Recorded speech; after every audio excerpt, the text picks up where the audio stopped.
welcome to day 3, the final day of event 2 of the 2024 F1 Sim Racing World Championship. We are so excited to do this one more time. I'm Ariana Bravo, and alongside me, as you'll be familiar with, I have Hayden Gullis and George Morgan. Guys, we're back, final day. I'm feeling pumped about this. Yesterday, Silverstone and Spa, 2 classics, they delivered absolutely fantastic racing. Yeah, what a couple of races those ones were. Chaos and action throughout the whole field, a lot of battling up and down. Jarno Opmeer, a great drive in Silverstone after getting that penalty, and of course, some great drives in Spa as well. The 2 Mercedes coming from the back, going further up through the field. I think it was a joy for us all, and hopefully we're going to get more racing like that later on today. Exactly. We're just seeing some replays here now, George. It really was exciting, wasn't it? It really delivered more than what we were even expecting. Yeah, we had both ends of the spectrum, really. We started off, there was a lot of fighting in the initial stint, but then, of course, the strategies unfolded as well. Nicolas Longuet, of course, battling against Lucas Blakeley, still chasing his first win of the championship. There was many fraught moments. Of course, we all know Silverstone to be this classic track, various overtaking opportunities, though it is difficult to overtake around this track, though these drivers made it look so simple. Freddie Rasmussen as well, who's had such a stellar history at this particular circuit. Jarno Opmeer, though, we've got to talk about his illustrious grind to the front end, going on an aggressive strategy, starting on the medium tyres. I mean, that overtake said it all. Truly, truly fantastic. It was indeed. Jarno Opmeer taking victory at Silverstone, and then Barry Burman bouncing back in Spa after a difficult start to the day, feeling very down, but he certainly bounced back. And yeah, congratulations to our 2 winners. Shall we have a look at how things stand after... Oh, we're going through Spa.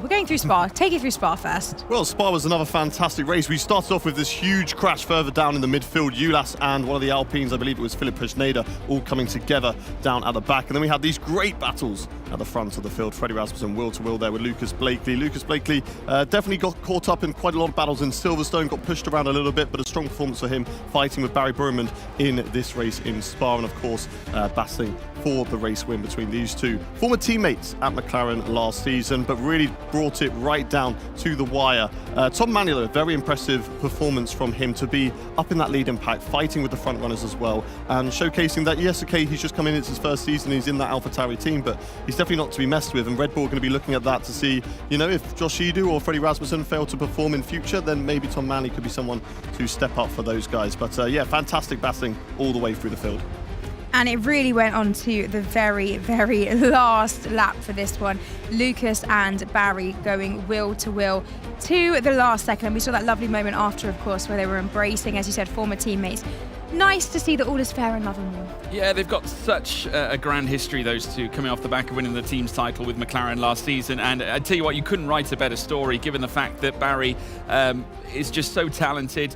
Leaving it to the very last moment, Spa is legendary enough. You get a win around here, it certainly does mean you're a top driver. It does indeed, and here are the standings that we mentioned. Hayden, take us through the drivers. Thomas Ronhard, disappointing performance for him in Spa, fell 13th in that race, but he still leads the Drivers' Championship, 68 points, 3 points ahead of Freddie Rasmussen, and then Jarno Opmeer, only 7 points behind him as well in P3. Strong day on day 2. Israel Fassi has been the talking point of this event, very consistent, very strong in P4 at the moment with 50 points to his name. Former champion and reigning champion Lucas Blakeley is on 38 points in P6, with Barry Burman right on his tail on equal points. Another world champion, 2-time world champion, Brendan Lee, down in 13th position, but was able to get some points on the board finally for himself, 16, and help Kick's tally as well. And then further down the field, we've got a couple of drivers who have got no points, but Simon Weigand got his first points of the season as well with that 1 point in Silverstone.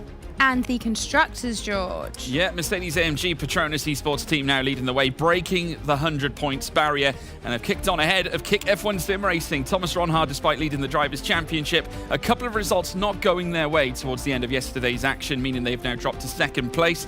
Red Bull Sim Racing now creeping on up to, currently sitting in 3rd, and of course McLaren Shadow up to 5th, with Williams Esports, who were originally in 5th, coming up to yesterday's race at Spa.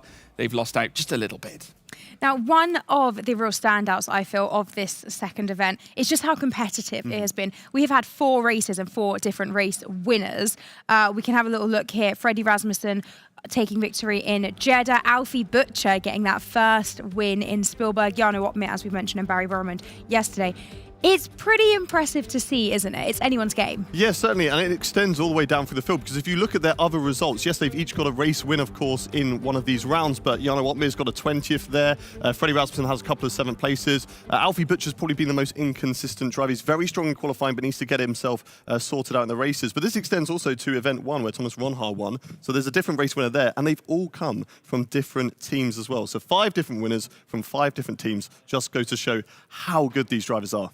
It certainly does, and it sets us up for some exciting racing today. But before we get to that, let's hear from the drivers and how they reflected on all of the action from yesterday. Yeah, so the second day here is done, and yeah, it's been a roller coaster of a day. So Silverstone and Spa done today. First qualifying was great, pole position. Unfortunately, 3-place grid drop put me in P4, but still managed to win the race. Desperate conditions here at Silverstone. We managed to have some decent qualifyings with P2 and P6, which set us up into a pretty good position for the Silverstone and Spa. The first race in Silverstone was pretty average. Qualified in P7. Not too bad, but I dropped down the order a little bit. Managed to get P9, so crucial points there. Yeah, so we had a really unlucky day today. We got damaged twice through no fault of our own. Yeah, it's something, these things happen. We got some fortune yesterday and misfortune today, so hopefully tomorrow equals out and I can show what I can really do. After the pit stops and got compromised, unfortunately, with a few things. I got half spun at one point, which compromised my race heavily. So yeah, I had to use my energy when I really didn't want to. So yeah, we ended up P6. Spa, unfortunately, we completely messed up the timings, and because of that, on a drying track, went out of Q1. But to be honest, recovered well from P16 to P5. Spa again, like last year, back to back. Super grateful for the win. After three races was so frustrating.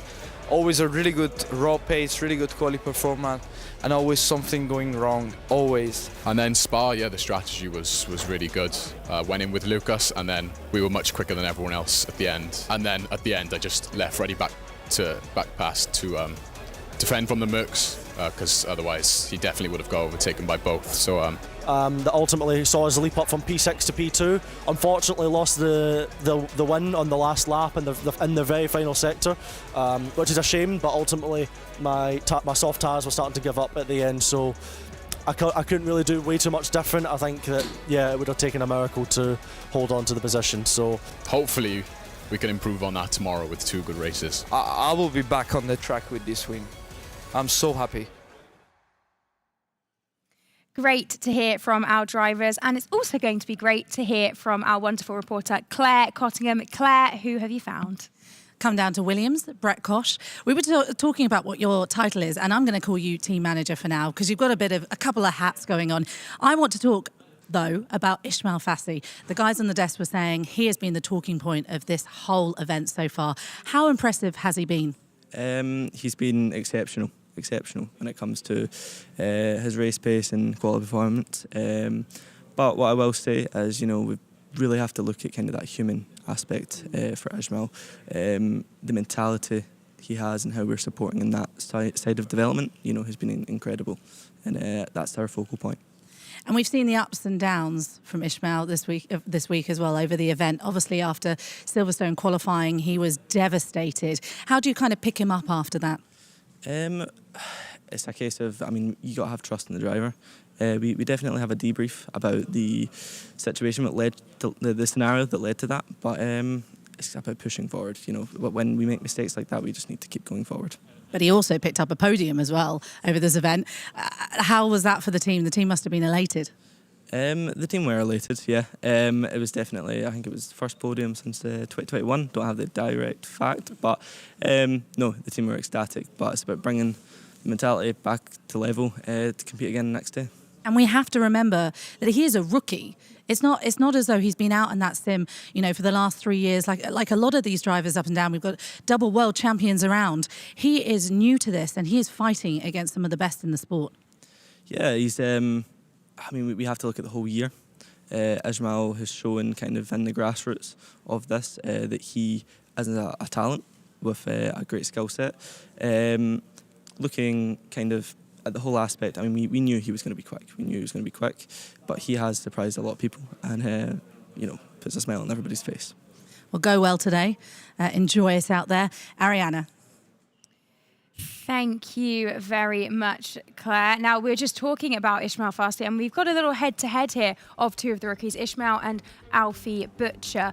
Both been on fine form at this event and really showing their worth. Yeah, two brand new rookies to the championship this season. Alfie Butcher, of course, F1 Esports Challengers champion on PC last year and dominated that series too, both sharing 5 starts. So very much at the focal point of their team's plans and strategic measures this season and this campaign. And credit to Alfie Butcher for a rookie to come in at such an early stage in his F1 Sim Racing World Championship career to take a win like he did at Jeddah, bouncing back after the hardships that he sustained only the race before. I mean, it can only mean that he is a raw talent. Fassi as well, consistency in terms of getting points, but also podiums. He went P3 back-to-back. He did indeed. I think that's something that's really interesting that we have discussed off air as well, the difference between the two. Both fantastic. One perhaps coming through more explosive, whilst the other's more chipping away steadily with those consistent results. But we have not much time until we get into qualifying. So let's just recap all of you on what it is that these drivers are all fighting for. So championship point system up here. Similar point system to Formula One. Top 10 finishers are being awarded points, starting at 25 points for first place and then gradually decreasing to 1 point for 10th place. An additional point if you get the fastest lap, if you are in the top 10. And then, unlike Formula One, there is also a point for pole position. Event schedule, 2 days down, final one is upon us. We race today at Zandvoort and Austin. Qualifying first up, and then we'll be back at 5 p.m. for the races. So much to come. We're very excited, but I think we should hear how the drivers are looking forward to these 2 races.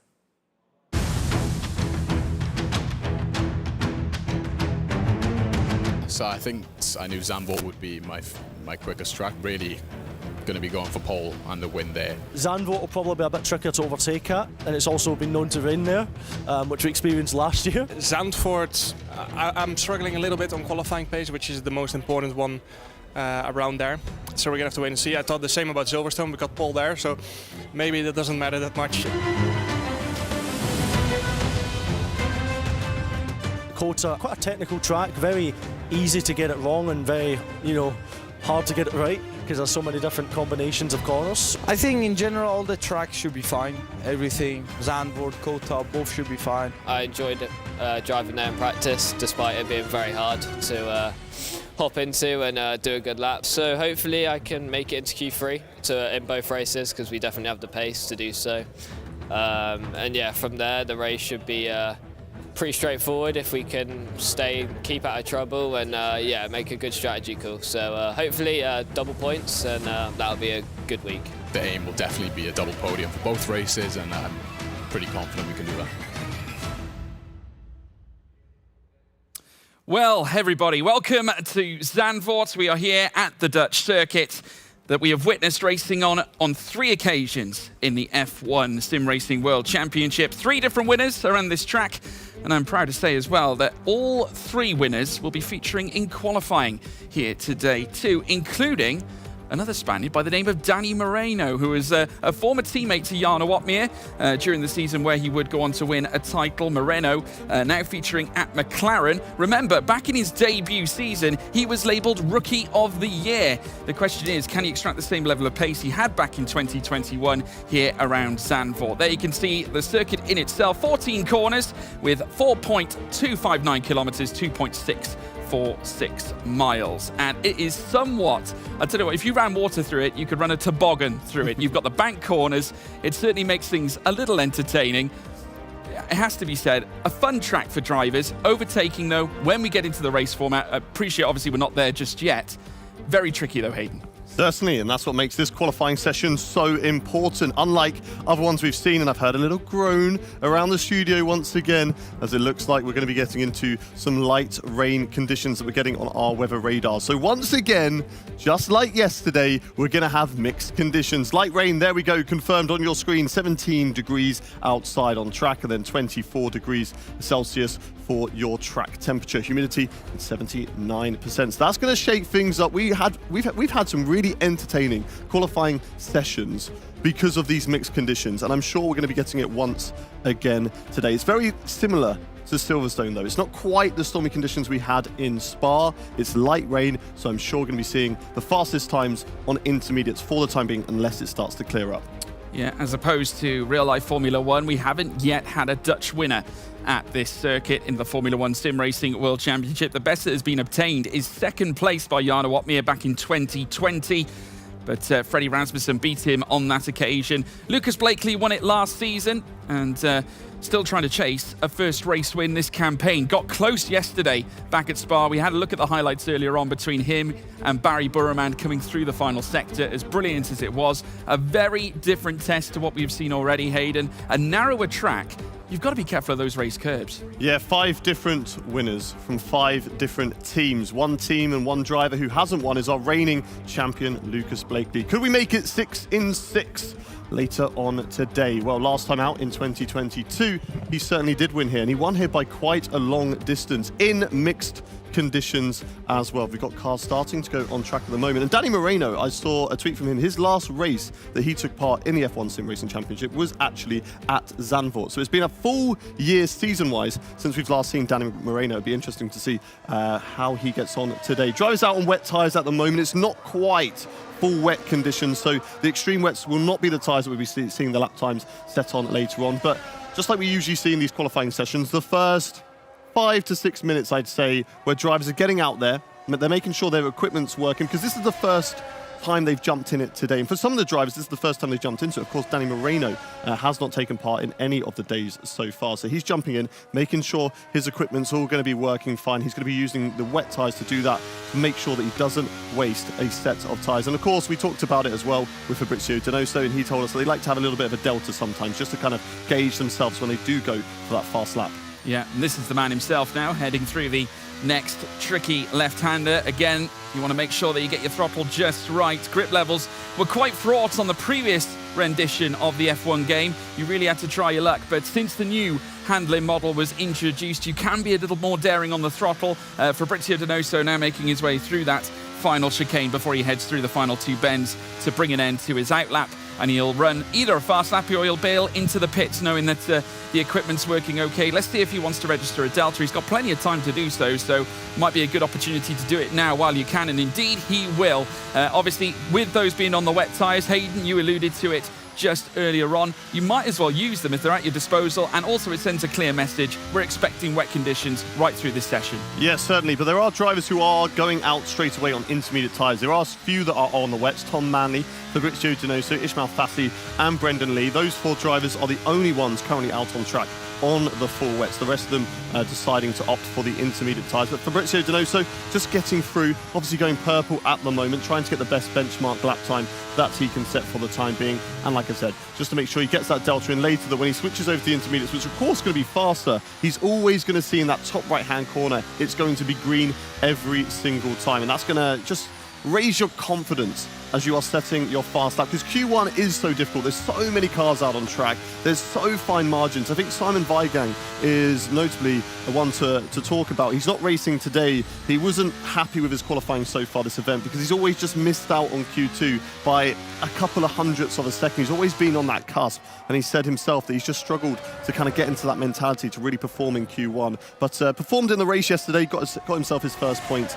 and today we've got Fabrizio Donoso back in the car alongside John Evans as well. He's going to come across the line to set that first lap time, a 1:18.1 there for Fabrizio Donoso on the full wet tyres. Yeah, Jarno Opmeer now, who are riding on board with his last podium here back in 2020, as we alluded to. The Flying Dutchman here around a Dutch track will surely go faster than Fabrizio Donoso, and does so by nearly 3 seconds. That goes to show the difference in pace on the 2 compounds, though Donoso probably just more concerned about getting a lap underway. Ismail Fassi streams into the pit lane, obviously looking to get those wet tyres removed and jumping immediately onto the inters, I would imagine. Jake Benham, the All-Star, back in after Danny Berejnay was at the wheel of the sister Mercedes, and Berejnay himself scoring some very decent points. Jake has also been impressive too, has picked up some reasonable points for Mercedes. I would say their consistency, more often than not, is the reason why they're currently leading the team's title race right now. Yeah, and it shows, I think, looking out there, they've got one of the strongest lineups of any team in the studio right now.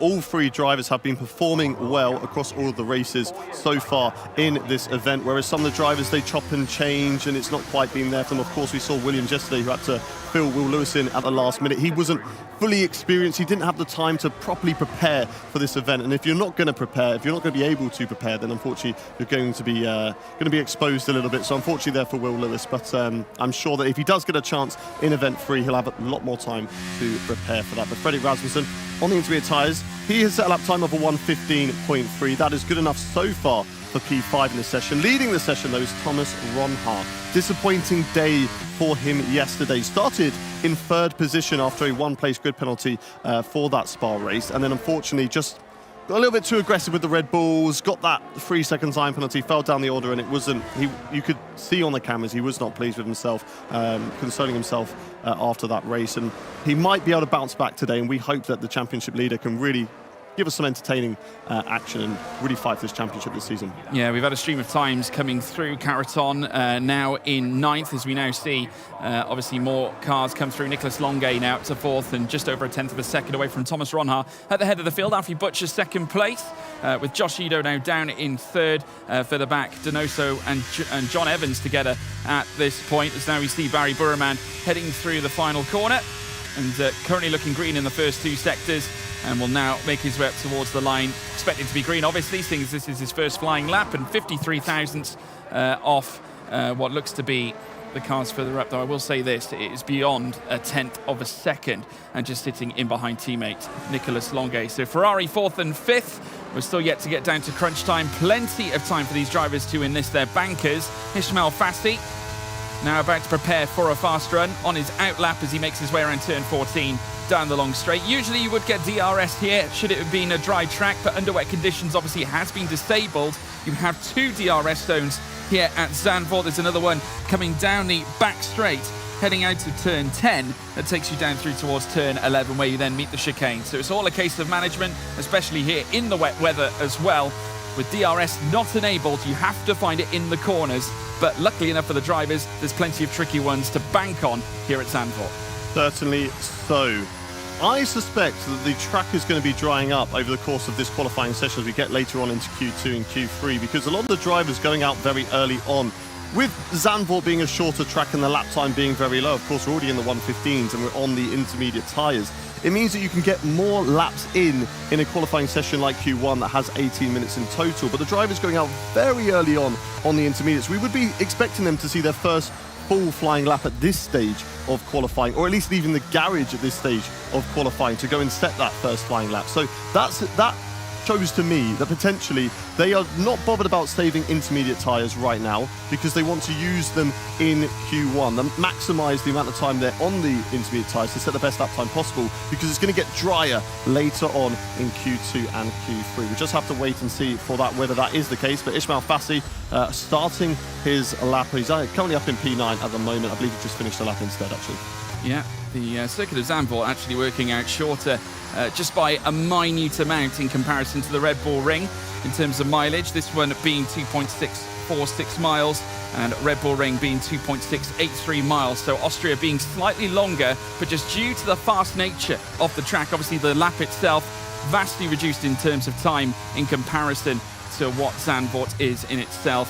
Obviously there's greater technicalities when it comes to Zandvoort. Slower corners, especially the technical middle sectors such as this point on the track that Ismail Fassi is making his way around. Jake Benham also out on circuit, looking to register his first time to the board as he makes his way through the first banked curve, and he'll then make his way over the crest and heading in towards the in-swinger, which will then lead him through towards the middle sector, and he'll be looking to try and correspond with Jana Watmir to break into the top 10. Obviously the concerns here not ending up in the bottom 5. Currently 2 McLarens are enlisted down there, but have yet to register laps. Brendan Lee, still with wet tyres on the board, is on an out lap. So he is going to be taking it right to the bitter end here at this point. We've got 8 minutes left. Brendan might be in a position where he's only got 1 lap to really secure safety here.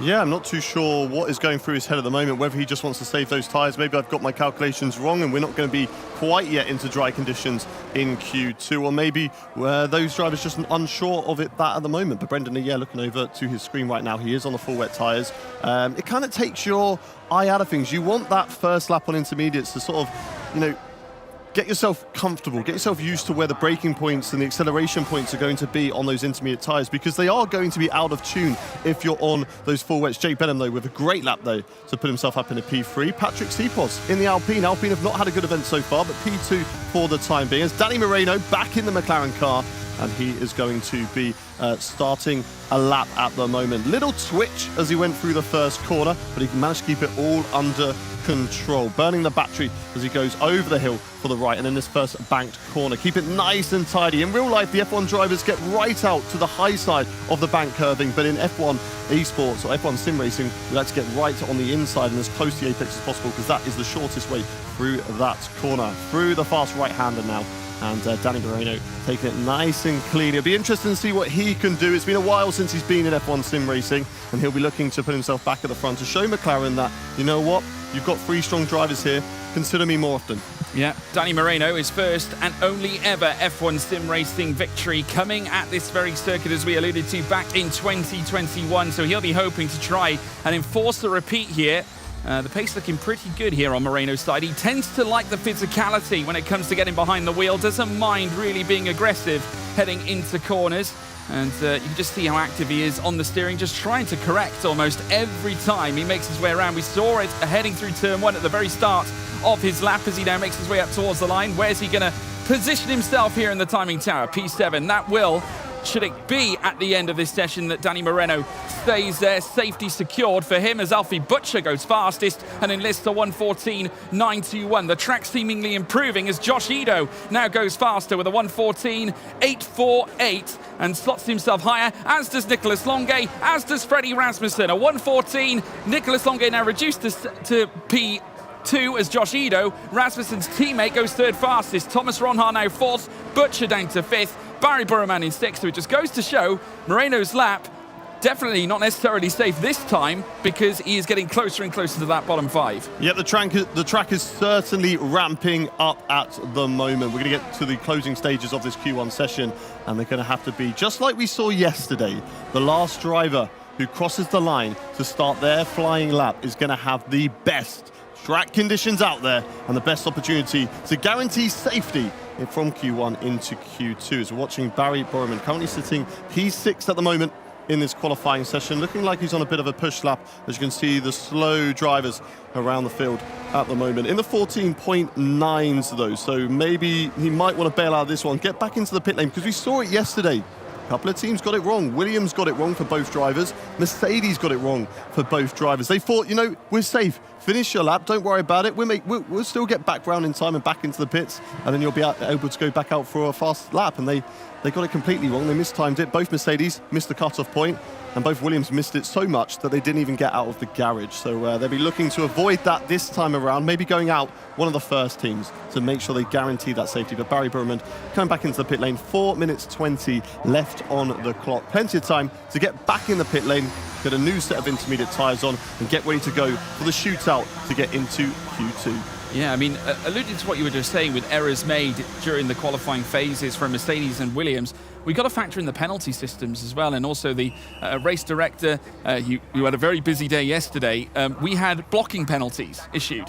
Now, around Zandvoort, if you want to get good, decent track position around such a narrow circuit, and albeit a shortened circuit, Hayden, one of the shortest on the calendar, I already said it's shorter than Red Bull Ring. I mean, obviously, that's going to condense things even closer, especially when we come down to the bitter end here in qualifying. You have to be incredibly aware of what's going on. All these drivers on their screens will have a track map, so they'll be able to see when drivers are approaching their section, but they're also going to be wanting to know from their team if they're on a fast lap, because if it's just somebody who's on an out lap the same as you, then you don't have to worry about getting in their way. You know, if they want to get past and be ahead of you to start their own lap, then they can drive past you. That's fine. As long as you're not intentionally moving across them, then it's not necessarily going to be too much of a problem. But it's up to the engineers as well to keep an eye on what everybody else is doing, whether they're on push laps, out laps, in laps, to see whether those drivers behind are ones that they could potentially be in the way of.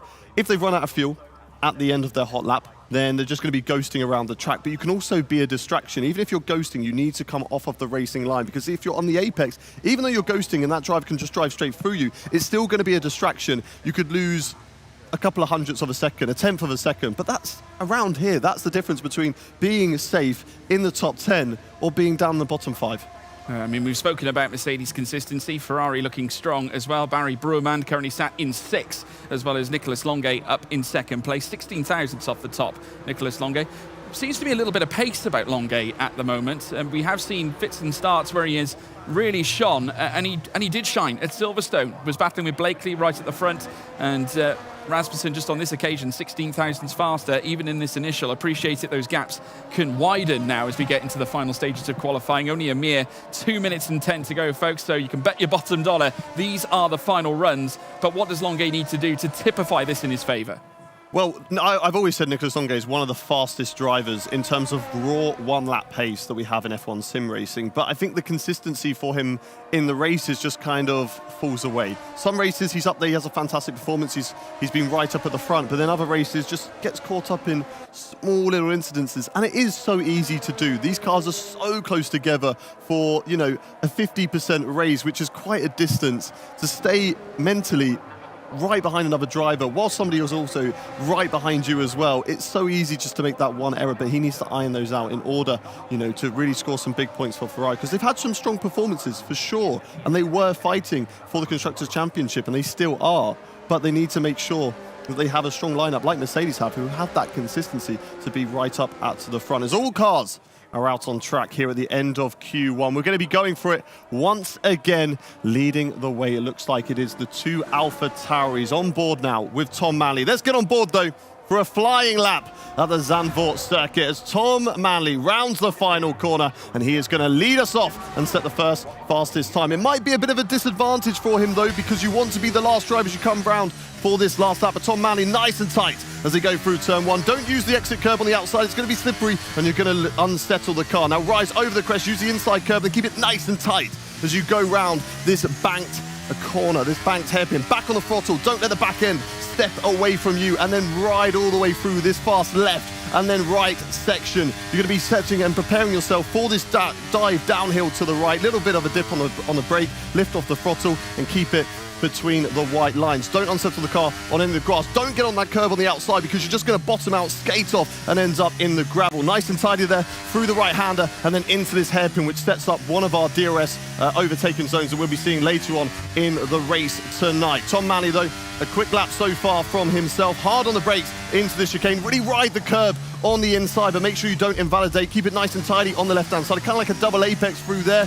Nice from Tom Manley. One full long corner left to go. It's the long banked corner here at Zandvoort. Back on the throttle. Keep it tight on the inside. The shortest line towards the line. Tom Manley is going to be setting our first lap time at the end of Q1. Tom Manley coming up towards the line now. Can he pull off the same superiority he did at Silverstone in Q2? He certainly has done for now. A 14.678. Jonny Tormela, his teammate, going second fastest to the track, improving even more. No surprises to see every car out on the track right now. We have got now on our pictures, on our screens, Alvaro Carreton coming through the final corner at turn 14 this time. Barry Breuermann goes fastest with a 1:14.545 as now Blakeley jumps into third. Manley still in second. Here comes Fassi. Here comes Stipos, who goes to the top now for Alpine. That could be a major result for them. Fassi in sixth. We have also got further up Longuet, who has gone second fastest. The machine, Danny Moreno, now coming up towards the line now. He also pictures himself up into fourth place. And now with Rasmussen up to fourth, Breuermann down into sixth as Jarno Opmeer, the Dutch sensation, the Flying Dutchman, moves into fifth with his fellow Dutch compatriot Thomas Ronhaar going fastest here at the end of qualifying.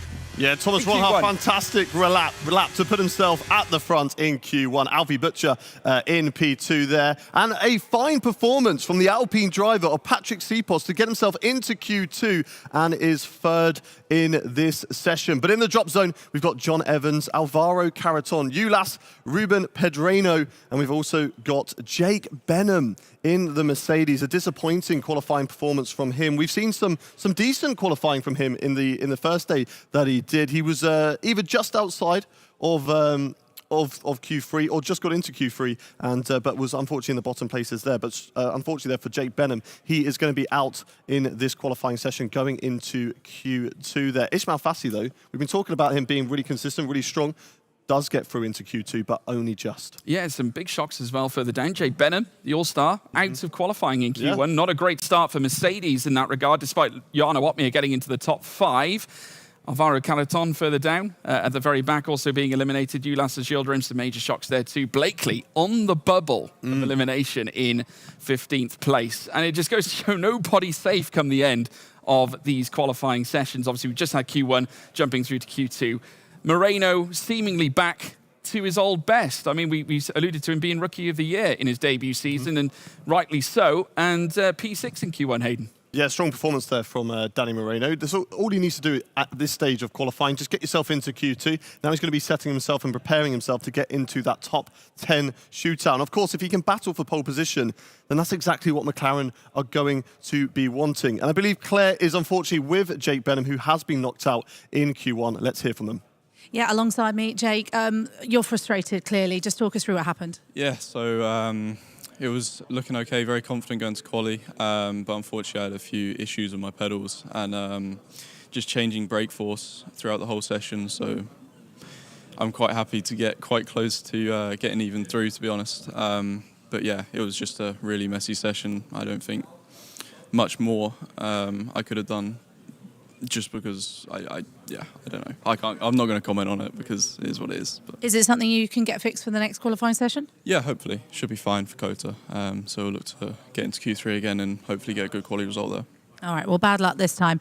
Let's see what's happening with you guys. It's on to Q2. Yes, thank you, CC. We're just about to head now into the Q2 session. Clearly disappointed Jake Benham after being eliminated. Yeah, I mean, both you and I touched on this. Hayden, quite a shock, especially considering Benham's extraordinary trajectory since the start of the campaign. Mercedes have been very consistent, hence why they're leading the championship charge. We've now got cars venturing out onto the track for this next session, as we've alluded to. Great to see Joni Tormela back at it. Of course, hasn't had the easiest of starts in his own right. Featured at the bottom of many races, but he's one of the old guard. He's been around for quite some time. Has also competed in GT3 championships in a virtual sense, and now returns to this to the Formula One cars once again. And it's amazing to think, given his history, of course, has been here since the 2017 season, has also featured at AlphaTauri and the Red Bull, been part of the Red Bull fabric and foundation ever since 2018 as well, and an old head that knows the likes of Freddie Rasmussen very well indeed too. So he now makes his way around, currently sat P10 in the timing tower as you're seeing it. Of course, no times applied just yet, but a great chance to potentially see him in the Q3 knockout to decide pole position. But it's anybody's game here at this point. There's Tom Manley, who was impressed in mixed conditions. He impressed in mixed conditions at Silverstone. He's impressing in mixed conditions here at Zandvoort. Yeah, once again into Q2, and I predicted it correctly. We are in full dry conditions now, so all drivers donning the soft tyres in this session, and it's going to give them all the chance to really push in this Q2 session, because they're going to have 3 tyres available to them. They get the 4th tyre if they get into Q3. They get that only if you get into the top 10. So they're all going to be pushing on their laps now to try and get into that top 10 shootout. Tom Manley, though, let's ride on board with a fast flying lap. No, he won't, because this is the end of his flying lap. He'll set a 108.6. We'll get into a flying lap later as Ismail Fassi tops him, but not by much, only by 0.04 of a second there. But strong performance there so far from Tom Manley. Gets pipped, though, by a Red Bull of Frederick Rasmussen. Jarno Opmeer goes to the top in a 108.5, but here comes Alfie Butcher. He's been really impressive in qualifying so far this season. Can he impress again? Yes, he can. A 108.5, strong from him, but let's make sure he saves that for later if he gets himself into the top 10 shootout. Yeah, Mir near enough 300ths separating Butcher and Opmeer right now. Barry Brumand now heading through the final sector, currently 10th on your timing screen yet to register a time. The two McLarens underneath, as well as the two kicks and his teammate Nicholas Longuet. Here comes Brumand into the pits though, however, as he looks to bid an end to his outlap. He's going to have to go again later on. Will his teammate Nicholas Longuet set a banker? No, he will not. He'll follow his teammates into the pits as now we rejoin Jarno Watmere, currently second on your screens. He's ahead of one Red Bull, in fact 2 Red Bulls if you factor in Ido and Rasmussen together. Fastly down in 4th, but Butcher with the opening advantage. So Delta's laid down through the entirety of the top 9, and now with 10 minutes and 20 to go, we'll look ahead to what could be a very fraught decider as to who gets eliminated come the end of this session. Yeah, I suspect track conditions are still going to improve ever so slightly. We're going to get into, of course, that normal track evolution, but as we have gone from intermediates to dry, there'll be a slight change. It won't be as drastic as we've seen in that Q1 session when the track really ramped up with the inters, but there'll be a slight change, of course, as the track just dries up ever so slightly to get to those optimal track conditions. But of course, then we've got the track evolution that will happen here in Q2. So it is important to once again make sure you save that best lap until the end. But it's always good to get a banker in again, because then you can really judge how you are performing in that fast lap, because you're going to want to see green in your top right hand corner as Freddie Rasmussen bails into the pit lane after setting a 108.673. Good enough to put him into P5 at the moment, but I don't think that's going to be safe enough to stay in the box till later on. Alfie Butcher currently leading the way with that 108. Yeah, strong qualifying performances so far from Alfie Butcher. As exiting the pit lanes is one of the Ferraris, and it looks like it is Barry B, who is going to be exiting the pit lane now and setting his first flying lap in that Ferrari. Yeah, and there's Alfie Butcher there, you can see on screen, alongside his teammate Ulash Oldjildren, the 2 Red Bulls as well together, Josh Ido and Freddie Rasmussen, as they have been all season long. Of course, Sebastian Job, their 3rd man, who tends to do a lot of work back at Red Bull at the factory, and as at Milton Keynes, actually doing a lot of work in the simulator, transitioning not just as a sim racing driver. Of course, he's a multi-time champion across many different championships, but Sebastian Job also applying his trade in the actual simulator at Red Bull itself. So it goes to show how keen of an investment sim racing and esports truly is, and F1 sim racing being no different at all. In fact, offering that pinnacle to those drivers that are looking to compete at the highest level. With Barry Brumand now making his way around the circuit, outlaps now underway as we see more and more cars exit the pit lane, and as we watch the Scuderia Ferrari make its way around the middle sector, just getting himself primed for another run, another fast lap. Cautions across the grid. Don't be concerned, folks, that is just the drivers looking for track position. Of course, they all want some clean air in order to enlist their fastest, their optimal lap times, as they now make their way out of Bocht 10, also known as Turn 10, on the way down towards the next chicane. Only a small matter of 4 corners to take for Barry Brumand as he now looks to enlist his fastest lap. Only 7 minutes and 45 to go. 2 laps maximum surely on hand here. Who's got the pace, Hayden?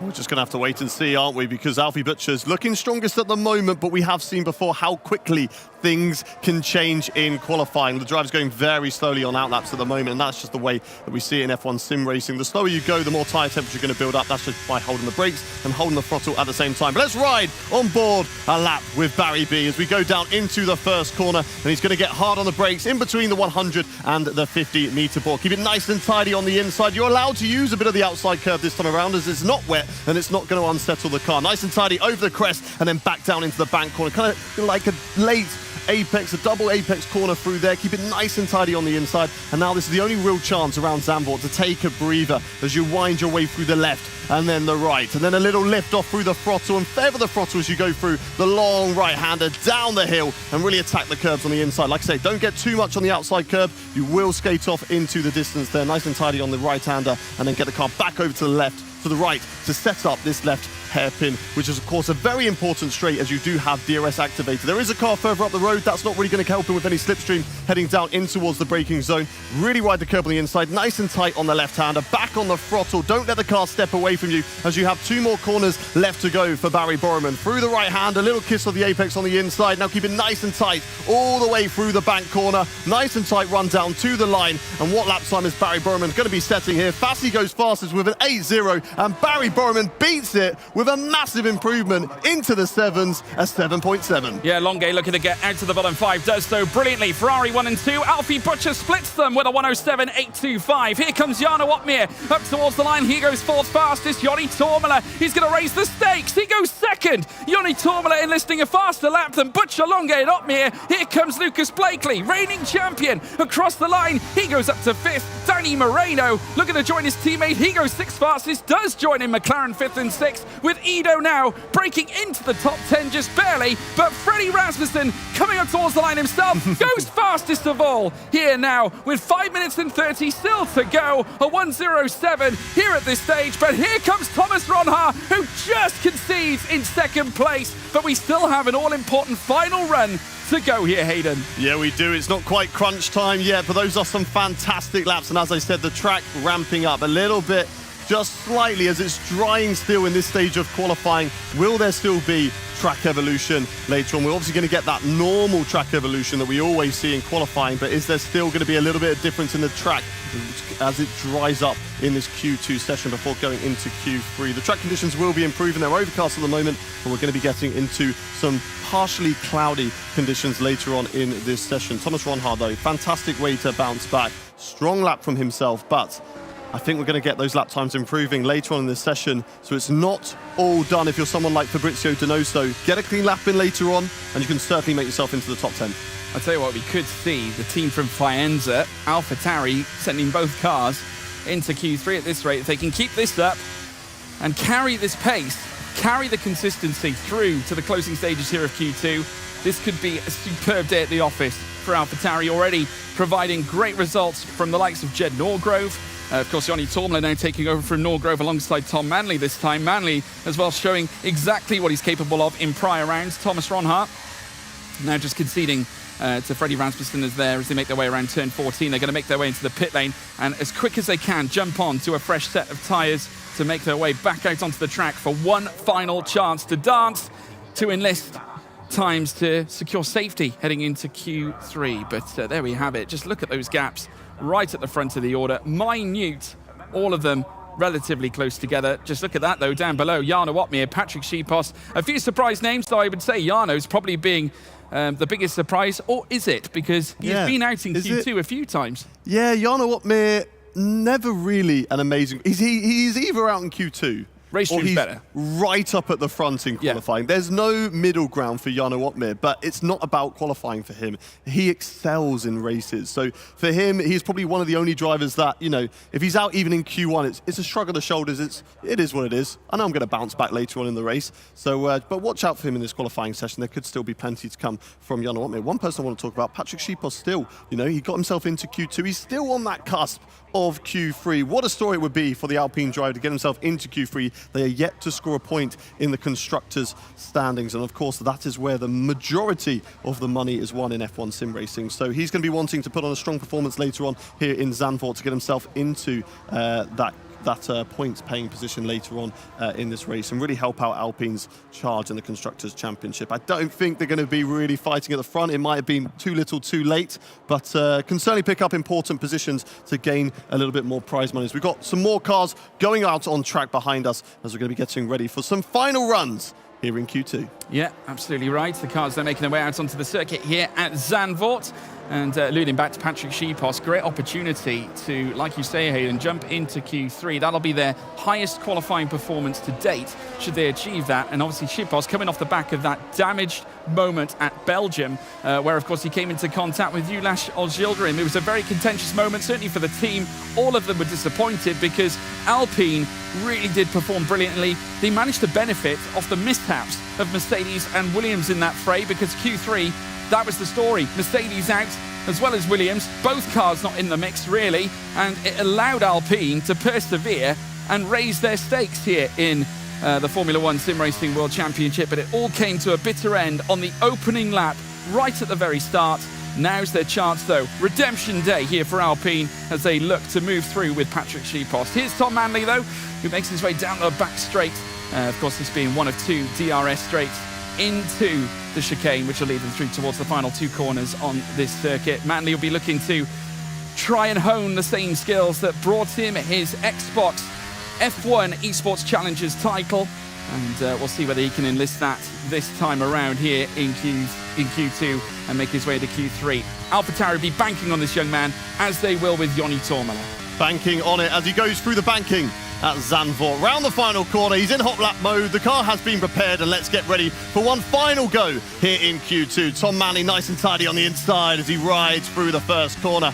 Now getting the car back over to the left, over the crest, and he's currently up on his delta, but he's matching his previous best lap time. Nice and tight on the inside of that hairpin there, and he's gained 0.02 of a second on his previous lap, which is very valuable around a track like Zandvoort. Such a short circuit around here, and he goes purple through the first sector, looking very strong there for the AlphaTauri driver. Now go through the right hander, not too much on the curb on the inside nor the outside, and hard on the brakes. A very difficult corner through here as the car just really wants to understeer and drag yourself to the outside. He's lost a little bit of time, but he's gained it massively in the hairpin, but then lost it once again on the exit. Only 0.03 of a second improvement, dropping down to 0.02 on the brakes. Ride the curb on the inside, keep it tight, don't let the car understeer away from you through the left-hander, back on the throttle. Purple through sector 2 though, it's looking very strong here from Tom Manley. Nice and tidy through the penultimate corner into the final one on the banking, tidy on the inside. Can Tom Manley though put himself on top? Well, Manley coming up towards the line. Can he burst into Q3? I tell you what, that's not a bad marker to lay down, though it is beaten by Barry Brewman. Going into second place, there's the Ferrari. Joni Toomala. Longe goes to the front now with a 107.663. Toomala might be at risk. Butcher now, currently 7th, moves to 4th. Here comes Lucas Blakeley as well. Shitpost up to 5th now for Alpine. That could be huge, as now Blakeley stepping up. Only P8 for Blakeley. Brendan Lee now currently in 12th. He's out of qualifying, as is his championship challenger Donoso. He's out as well. Moreno through to Q3 in truly stellar fashion, but it's all about Ferrari. 1 and 3. Here comes Thomas Ronard though. He's going to blunt their hearts immediately and manages to secure his place into Q3. It's second place for Ronhar. A truly stellar time, bouncing back after the dismay of yesterday, but we have lost some key names. Jarno Opmeer out again in P13, with Donoso out, who was challenging for the title back in 2017, and the 2017 and 18 champion Brendan Lee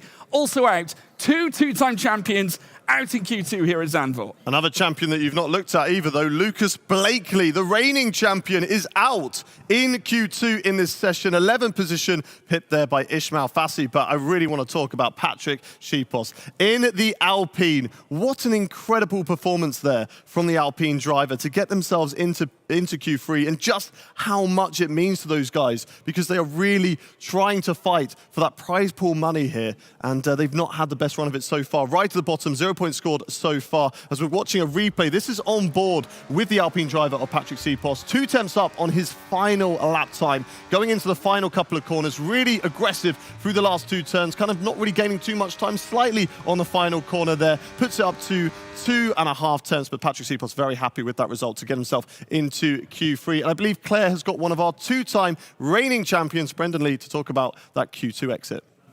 Yeah, I do indeed have Brendan Lee alongside me. You were just mentioning that you were on the back foot coming into this session, really. Yeah, I mean, we had a really good pace coming in. I got told it was going to be dry at the end of Q1, so we waited the whole session and just scraped through. And ultimately, I made an error on my final lap. I touched the outside curbing, I can't remember what corner number, but the end of sector 2. And yeah, so it was my mistake. I hold it on my shoulder as well for that, and now we're starting P15. As we see with esports, there's a lot of drama, there's a lot of overtakes that happen, so I think we can come back in a really good way. Of course, we have USA coming up. I won my championship there in 2018, so I'm looking forward to that track. Well, Brendan, bad luck. But now I think it's time to find out who is on pole position. Thank you so much, Claire. Yes, absolutely. And I tell you what, another big fact is, of course, Lucas Blakeley, for the first time since 2021, not appearing in Q3. Yeah, that's an incredible feat. We saw that fact yesterday as these two are going side by side at the moment. That's Thomas Ronhar and Ismail Fassi. But yeah, an incredible stat there for Lucas Blakeley to not make it through to Q3 at a circuit which he, safe to say, dominated last time around in Zandvoort in those mixed conditions. Got the strategy perfectly, and I think he had one of the biggest race-winning margins we've ever seen in F1 sim racing. So a shock there for Lucas Blakeley to be out. Brendan Lee yesterday, he had a few problems with his steering wheel, got it replaced, and had some really strong races. Both races was up in the points fighting for strong positions. Today, though, could be one of those days where it's just maybe slightly got away from him, but at least his equipment is working fine today, and I'm sure he'll be seeing himself further up at the top of the field as he blew me a kiss over there. A lot of love in the F1 sim racing studio. Ismail Fassi coming back into the pitch, just doing a quick little installation lap. What did you point out there? Oh, no, I just saw the blown kiss. Oh, he's blowing a kiss as well. Everyone's blowing kisses at us. Fantastic.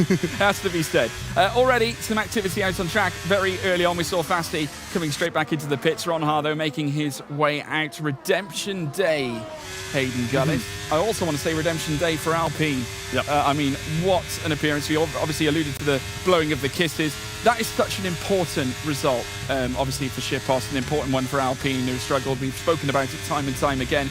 We've also got to look at some other names as well further up. Moreno in his first start back in F1 sim racing in the World Championship, back at a track where he's won his one and only race. Seems to be a consistent theme where drivers perform at certain tracks, and Moreno seemingly fitting the bill around Zandvoort. Hey, you always have your favourite tracks. There are some that you just absolutely love. There's sometimes you have a circuit you love it, but you're never actually that good at it. Some circuits you hate, but you always seem to be good at that circuit. But Moreno loves this circuit around here. He's always performed well, and we'll be looking to see that. And of course, he's beaten his teammate, which of course is a champion. Thomas Ronha just ignores the speed limit entering the pits there, flat out into the pit lane, and the car immediately comes to a stop as he enters the pit lane there. So Thomas Ronha, strong Q2 performance to get himself into Q3. Will be looking to put himself back at the top.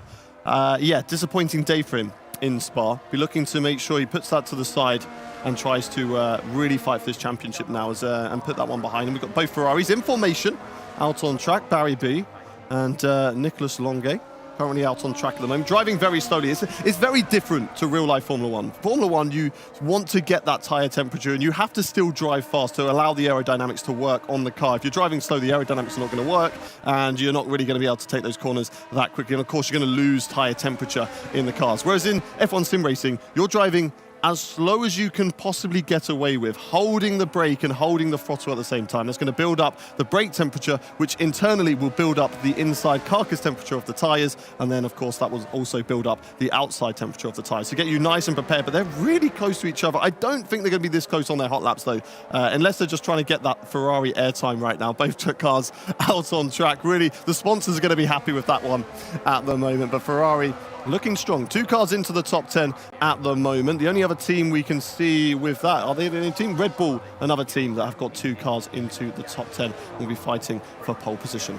Yeah, cars now coming through the closing stages of their outlaps here with 7 minutes and 20 to go. You talk about the dissimilarities, of course, the way the procedure works between the drivers in sim racing and also in real life, but it comes with its own set of challenges in sim racing because you do have to make sure your tyres are still up to that optimal temperature to enlist that fast out lap. But as Barry Burman now makes his way in towards turn 1 at Tarzan Bocht, he's now going to be looking to hook this one up, Hayden. Yeah, certainly will. Barry Borman will be looking to secure another pole position like he did at Spa yesterday. Through the left-hander, nice and tight on the inside. A little bit away from the apex, but you can kind of get away with it because the camber of the corner will certainly allow you to carry that speed through there. Take your breath, go through the left, go through the right as you prepare for this downhill section on the right-hander. Hug it on the inside, as I said, feathering the throttle. No need to really get on the brake through there. Nice and tidy through this right-hander, and then easy on the brake pedal. You don't want to go full brake pressure because it's so easy to lock up as you head into the braking zone of that turn. Now set yourself up for this left-hander because you want to really maximize the exit down here because it's one of the most important exits on the whole circuit. Close the DRS as you brake through the corner, ride the curve on the inside, back over to the left. It's purple through sector 2 at the moment, but no lap times that we have seen yet in this Q3 session. Barry Burman through the final couple of corners now, nice and tidy on the inside, and Barry Burman is obviously going to be the fastest man out on track, but let's see what gauntlet he can lay down in this session. It's a 1:7.5, which is the time to beat for everybody else. His teammate doesn't go as quick, but it's very close between the 2 Ferraris. Yeah, mere fractions, and Ismail Fassi will look to enlist his as well. Can only achieve 3rd fastest. In fact, a couple of tenths off the pace there. In fact, Danny Moreno immediately shoots ahead of Ismail Fassi by 0.06 of a second. Patrick Schipos up to 3rd, breaks past Moreno. Schipos on fire. So's Alfie Butcher, who now registers a 1:07.593 and takes the top time. Rasmussen down in 5th. Here comes Manley. He goes faster than anybody with a 1:07.592 by 1,000th of a second separating the two newcomers this campaign. Thomas Ronhaar around the final corner now, out of turn 14. Can the Dutchman displace on Dutch soil?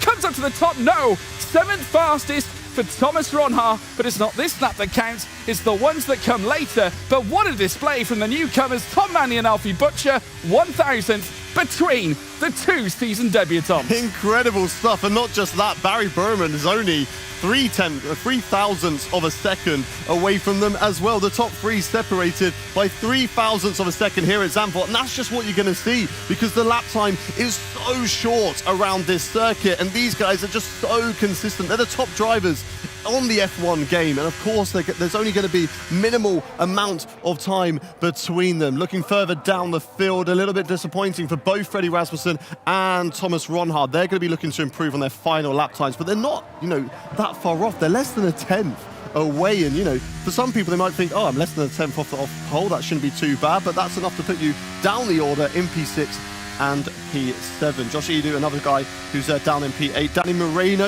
obviously, he's got a race win around here before, but it's P9 at the moment. He's going to need to improve on that final lap time as they're all going to make their way back into the pit lane and get themselves ready for that last shootout for pole position.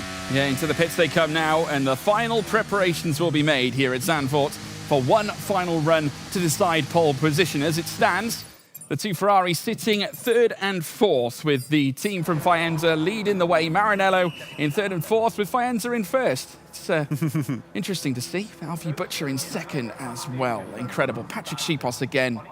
Brilliant display for the Alpine team. They need this, Hayden. They really do. That's a great result from Patrick Schipos to be up in P5 as well. The higher that they can put themselves in this qualifying session, it's probably one of the most important qualifying sessions that we've seen of the season. We've seen, obviously, Jarno Opmeer have a fantastic result from further down the field in Silverstone from P4, and he said then, around Silverstone, if you're in the top 4, it's basically like being on pole with. There's not really too much of a difference. But of course, if you are further down the field out in Q1, like Alpine have been so far this season, then to score points is going to be extremely difficult. So to put yourself as far up the grid as you possibly can, that's going to maximize your opportunity later on in race day. And if we do get some more sprinkling of rain like we have had in previous occasions at Zandvoort, then it's going to be even more difficult to overtake around a circuit like this. It could get a little bit more messy though. He has to make sure in the race later he stays consistent. But let's see if he can hold that P5 or even improve on it later on in this qualifying session. Yeah, they saw the Alpha Tauri of Tom Manley just sat in there, just getting himself content, ready for one final run. We've already got some activity. Barry Brumand making his way out onto the circuit and looking to commence his final flying run of the session. Going out very early, in fact, in comparison to others. Quite the gap in between he and the other cars that are in behind him. There is more activity down in the pit lane. He's not alone any longer. Tom Manley also out, so's Schipos, so's Rasmussen. Moreno coming out too. Great chance for Moreno to get his season off with a bang. As now with McLaren this season, after spending time with Mercedes historically, and part of a winning team as well, as we alluded to Jarno Opmeer's championship win back in 2021, his second title of his career. As now Brumand comes down through the middle sector, and then he'll make his way up the hill. Plenty of tricky corners here. I mean, those curbs are fraught with danger, Hayden. You push too far, you're gone. Yeah, slightly raised on the inside of the corner that Barry Brumand just passed there. And this outside one is horrendous. If you get the car over the middle of that, the car just bottoms out massively and you just cannot control it. It will just skate away from you and you just lose so much time through there, as Barry Brumand will not like to experience in this qualifying sessions. They make their way, building up that tyre temperature, heading down to the chicane now. This will be a DRS zone when they get onto their fast laps, but just building up that tyre temperature as they build up the brakes and get themselves prepared for one last run here in qualifying. 10 drivers, but only one of them can take that pole position point. Which one is it going to be? Barry Brumand, though, he's going to lead the way, and he's going to be the first driver to set this lap. Yeah, absolutely, Hayden. And now, as they burst down the long straight, Barry Brumand now heading down through towards Tarzan Bocht. He'll be swinging through Zandvoort, just like Tarzan, really. Hayden, take us away. Here we go, on board with Tom Manley as he heads down into the first corner, looking very strong in this qualifying session. Currently the fastest driver out there. Can he hold on to it? Going through the first turn, matching his delta at the moment, rise over the crest and then get back down the hill. Nice and tidy on the inside and get back on the throttle. Don't let the car step away from you. Take that breath. breathe as you go through the left and then the right, up currently on his lap time by 0.02 of a second, and he's going purple through sector 1, through the right-hander. Don't use too much curb on the left and then really attack this right. Again, as we alluded to earlier, stay away from that curve on the outside. Don't look up as you go through the right-hander. Then get the car back over to the right to set up this left-hand hairpin. Important corners you will get on the DRS on exit, but don't get too eager on the throttle, as again, the car's going to step away from you. 500th improvement so far from Tom Manley. He's really managed to improve that final that corner right there, that exit, as he gets back on the throttle now, going into the final couple of corners. What can he do? Can he put himself on pole position in the AlphaTauri team? But it's going to be Barry Borman who's going to set the first lap time. Yeah, Barry Brumand now coming up towards the line himself. He goes fastest as expected as the track continues to increase in speed. A 107.510. Burman still retains it. Manley can only manage second fastest. Sheepos stays third. In comes Rasmussen. He joins the front row. Butcher takes him down and moves into second, but it's still Brumand out in front here in this case. We got Longue. He goes fastest. A Ferrari front row for now, but we've got Fassi who can only stay 10th. Further down, Thomas Ronha, the last car to dance over the checkered flag line, and it's Ferrari with a front row lockout. Longue and Brumand, they have taken it here at Zandvoort. Look at how much it means to the two drivers. An amazing performance in qualifying. Great lap. Look at him go. Barry Borman setting the exact same lap time as Alfie Butcher, but because Barry B said it first, it means that he will start tonight's race in second position, and Alfie Butcher, even though he set a lap time that is good enough for second place, it will only be third. Patrick Seapost there still can be very, very happy with that performance. Got Alpine into Q3, got them into the top 10, and he'll be starting tonight's race in 7th position. They're the Ferrari boys celebrating. What a performance from them. What a lap from both of them. But also, how close were those gaps between the driver? But Nicolas Longue, the only one to get into the point fours, celebrating with the team. And look at how much it means to them. Alfie Butcher, he'll be slightly disappointed with that one. He was only fractions away from pole position, of course, gaining that valuable point position, but he can still be happy that he's starting nearer the front and now just needs to convert it. He needs to make sure that he gets the points home later on. Should we talk about talking points here? I mean, Alfie Butcher again, top 3, incredible.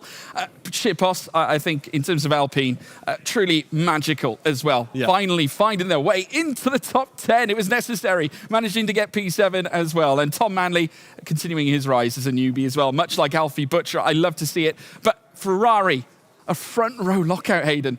They can control the pace. And we can find out a little bit more because Claire Cottingham is with them. I am indeed. They're chatting between them because they're so excited.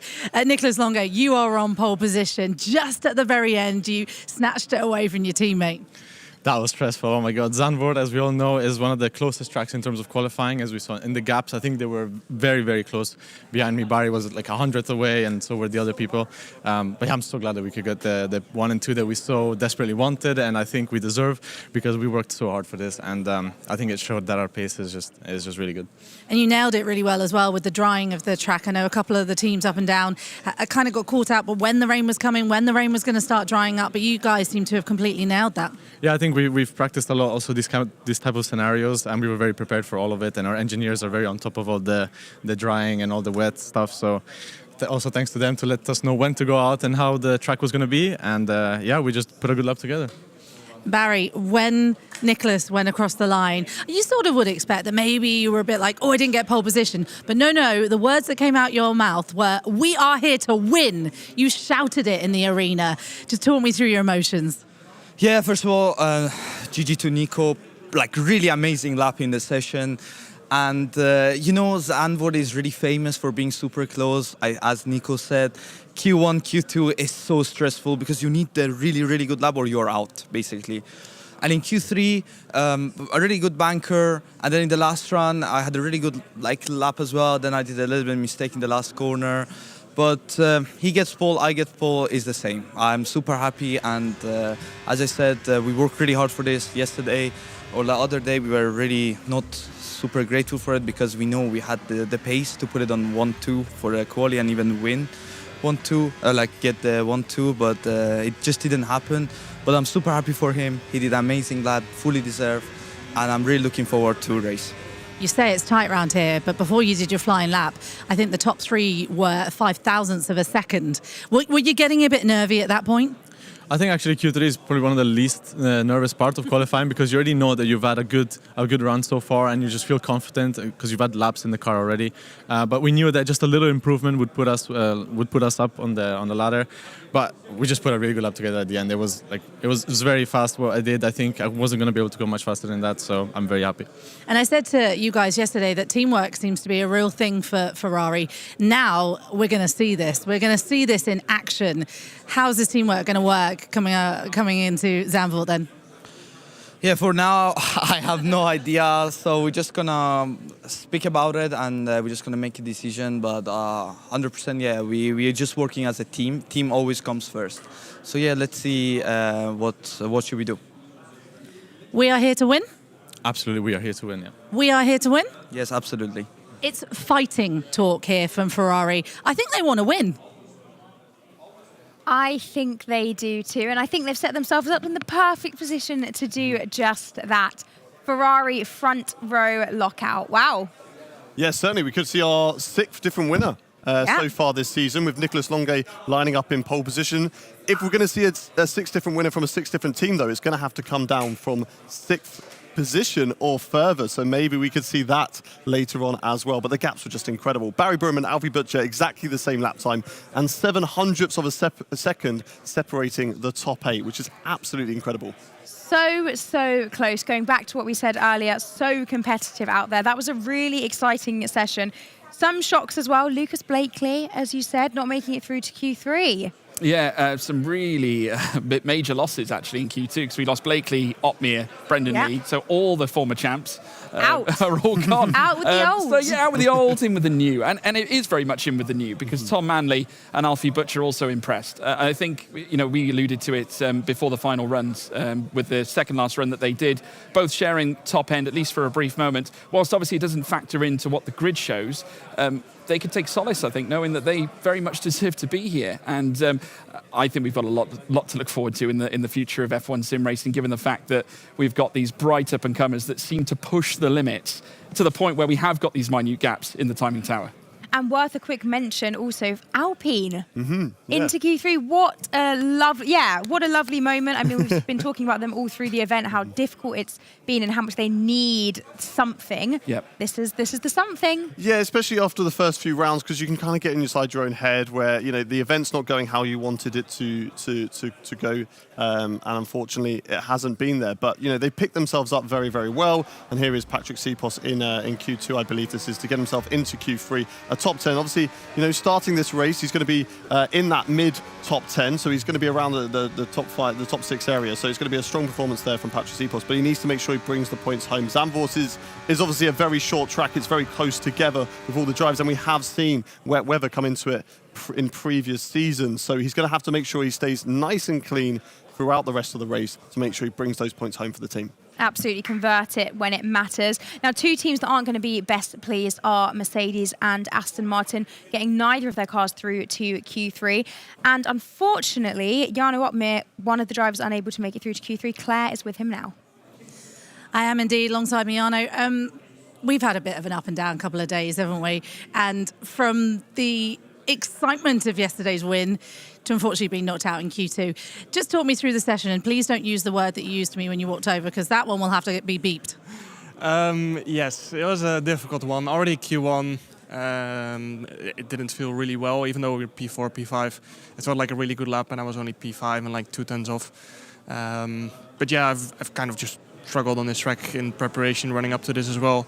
Especially with setup, just seem to struggle a little bit more on the tracks where there's a maximum downforce, mainly because I can't create a big enough of a wing gap, and yeah, it's just annoying. I knew coming into this it was going to be a struggle. Just had chronic understeer every single lap, so yeah, it's annoying. But next track should be better.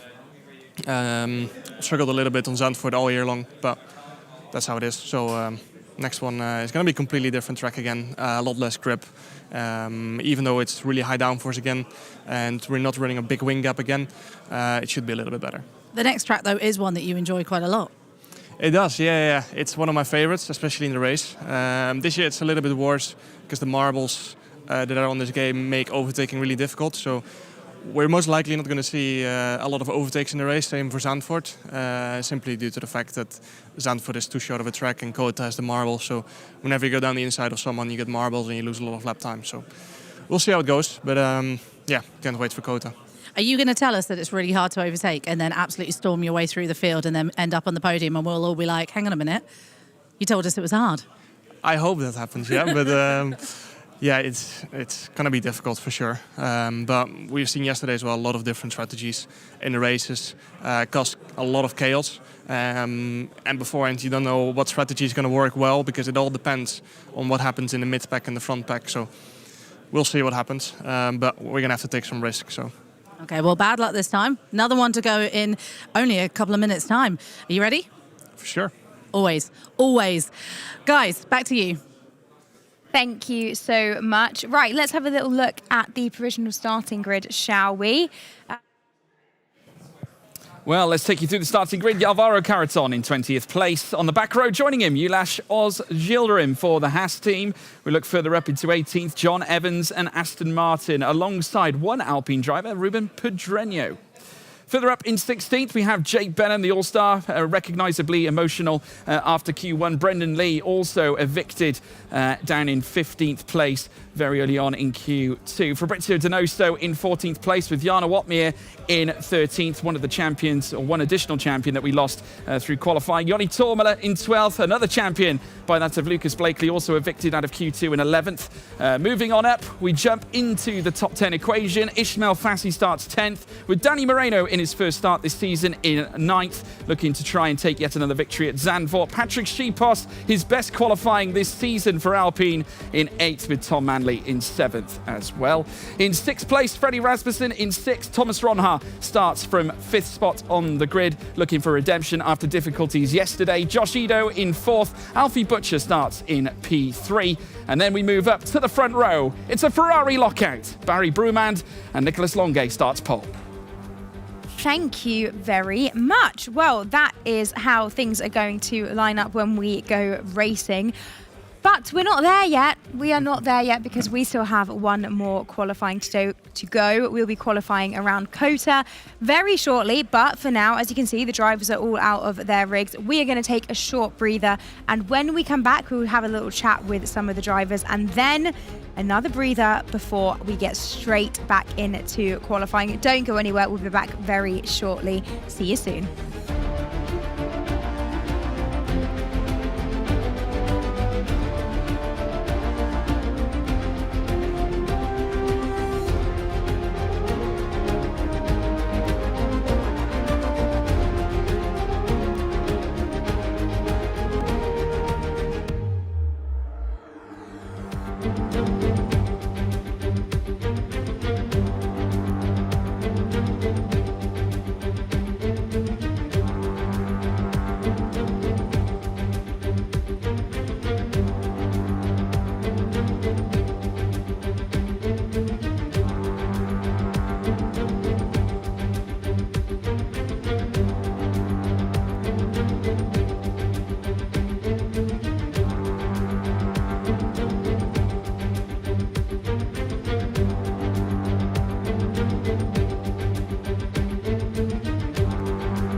Welcome back, everyone. And in this little break, we are going to be chatting to some more drivers as we have been all through this event. And as you can see, I'm joined by Lucas Blakeley.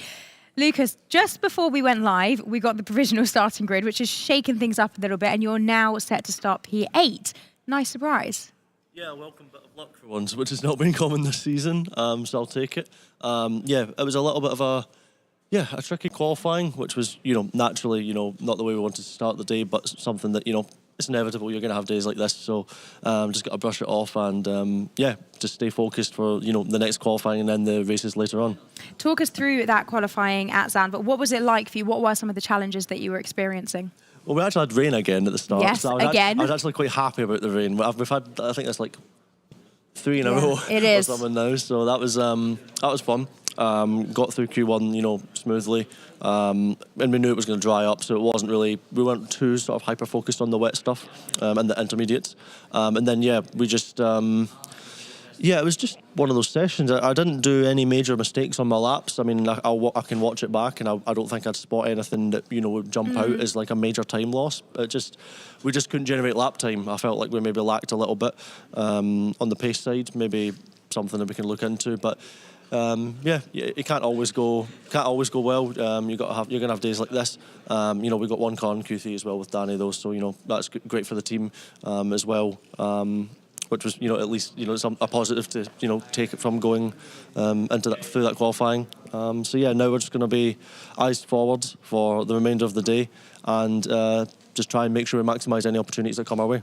Absolutely. Now, because of that bump up the grid that we've just heard about you getting, what does that mean for you? Do you feel like that puts you in a much better position, or do you think there's not much in the P8 versus P11? I'll definitely take P8 over P11. I think 3 positions. It's certainly like a little chunk better, but I think Zandvoort naturally is probably, I would say, in the whole calendar, one of the hardest to overtake. So we're going to need to be inventive, make sure that we're taking opportunities, being on the right tyres at the right time, making sure we execute a good strategy, and then we'll go from there. It's going to be a really challenging race. I'm not really sure how it's going to go, but I'm sure we'll find out soon enough. So. We will indeed. And looking ahead to our next qualifying session, not long before you get straight back into it, qualifying at Kota. How are you feeling for that one? Yeah, excited. I mean, Kota's actually quite a nice track to drive on this game, I would say. I mean, so is Zandvoort, but I think Kota should be, a different challenge, something to look forward to. I think we're just got to get our heads down and go for it. Just drive flat out. I'm sure that's exactly what you will do. Thank you so much for chatting with us, Lucas. Claire, over to you. Thank you, Ariana. Alongside me, Alfie Butcher, the rookie.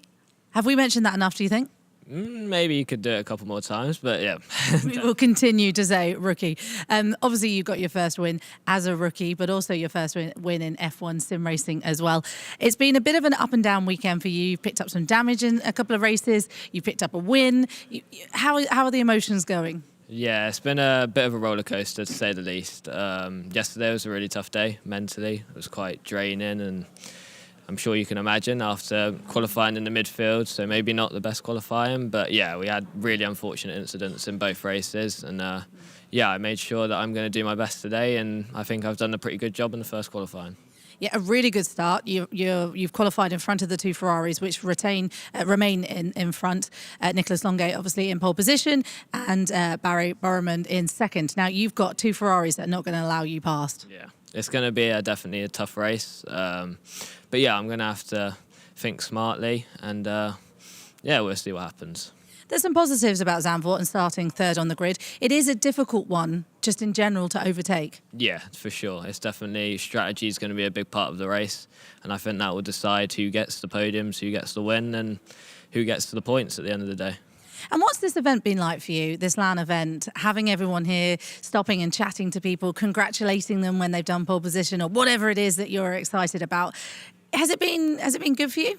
Yeah, I think it's been really good. I think all the drivers are really supportive, and maybe once I won and then everyone came over to me, so happy for me and stuff like that. So, and it's the same when they win and I go over to them and congratulate them. So it's a really nice place to be, and it's quite a surreal moment for me.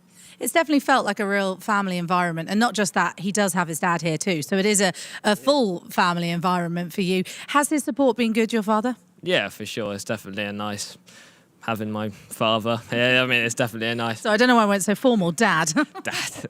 No, but yeah, it's definitely quite comforting and helps me chill out maybe a little bit more. So there's definitely incentives to it. Okay, we're heading to Texas in a few moments' time. How are you feeling about COTA? Yeah, practice at COTA felt really good. COTA is a very hard track to put together a lap, especially having not practiced the track for like a week. So it's going to be a tough one, but everyone's in the same scenario, and it's going to be who does the best in the moment. Will your brain sort of just switch straight back into knowing exactly the track as soon as you get in and do a little practice? Yeah, normally it takes maybe a lap to just get familiar again with the grip, the setup on the new track and stuff like that. But yeah, Zandvoort is quite the opposite in terms of COTA. It's a bit more slower speed, but yeah, it's really fun, and it's definitely a challenge which I'm quite enjoying. And your mindset, you're feeling good ahead of this whole final part of the event? Yeah, it's very key to get a good qualifying in the first race because that kind of sets you up for the rest of the day. So yeah, we've definitely done that, and hopefully that can reflect in the next one. Well, good luck for Zandvoort in the race, and good luck for qualifying that's just coming up in a few moments' time. Ariana. Thank you so much, Claire. As you can see, I am joined now by Patrick Schippos from Alpine. How are you feeling after that qualifying session? We'll get into the penalties afterwards, but I could hear the excitement and happiness when you made it through first to Q2 and then to Q3. How was that for you? Amazing. It shows that hard work paid off, and I still have it. I had a really tough season start, but with the guys we made a lot of progress, and yeah, it's starting to pay off. And yeah, the penalty is really unfortunate, but yeah, I think we can still get some good results on the race. So COTA next, one of my best tracks. I'm still hoping for a good result there. Yeah, we could really hear and feel how much it meant to you and the team. It has been a tricky event so far for the team, especially in the qualifying sessions. So how does it feel to be able to repay the team and to see on this final day that actually, yeah, we're making some progress? I mean, it's amazing. Like, as I said before, we really made a good progress, and we are improving, but obviously there are some major issues we need to fix first, but it's really good to see that I can get into Q3 and have some good results, and I was not even that far off from pole, but yeah, it's a bit frustrating, but still I still need to take P8. Absolutely, and it was such a tight field, like you said, not that far off. There really wasn't much in it at all. What was it about Zandvoort that worked so well for you about the track? I don't know, I just like the layout. It's fast, you have a rhythm for it, and I always been fast here, so I guess it's one of my best tracks as well. So yeah, I'm just good. I'm just good. I love that. And a word on those penalties. Can you give us a little bit more context and information about them? I think it was pressing the advance button in the menu. So like it's an unfortunate penalty, but yeah, it was my fault at the end. It's a bit hard to take, but I can still move up from there. Absolutely, it happens. It happens. And of course, the race is where the big points come. And looking ahead, though, to our next qualifying session, our final qualifying of event 2 rather. How are you feeling to get out around COTA? Mixed feelings from the drivers.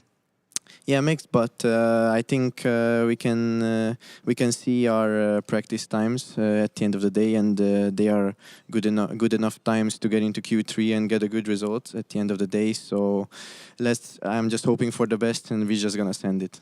Well, we're wishing you the best as well. Thank you so much for joining us. That is all for now. We will be back very shortly, and when we're back, we go qualifying at COTA.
welcome back to qualifying here on the final day of event 2.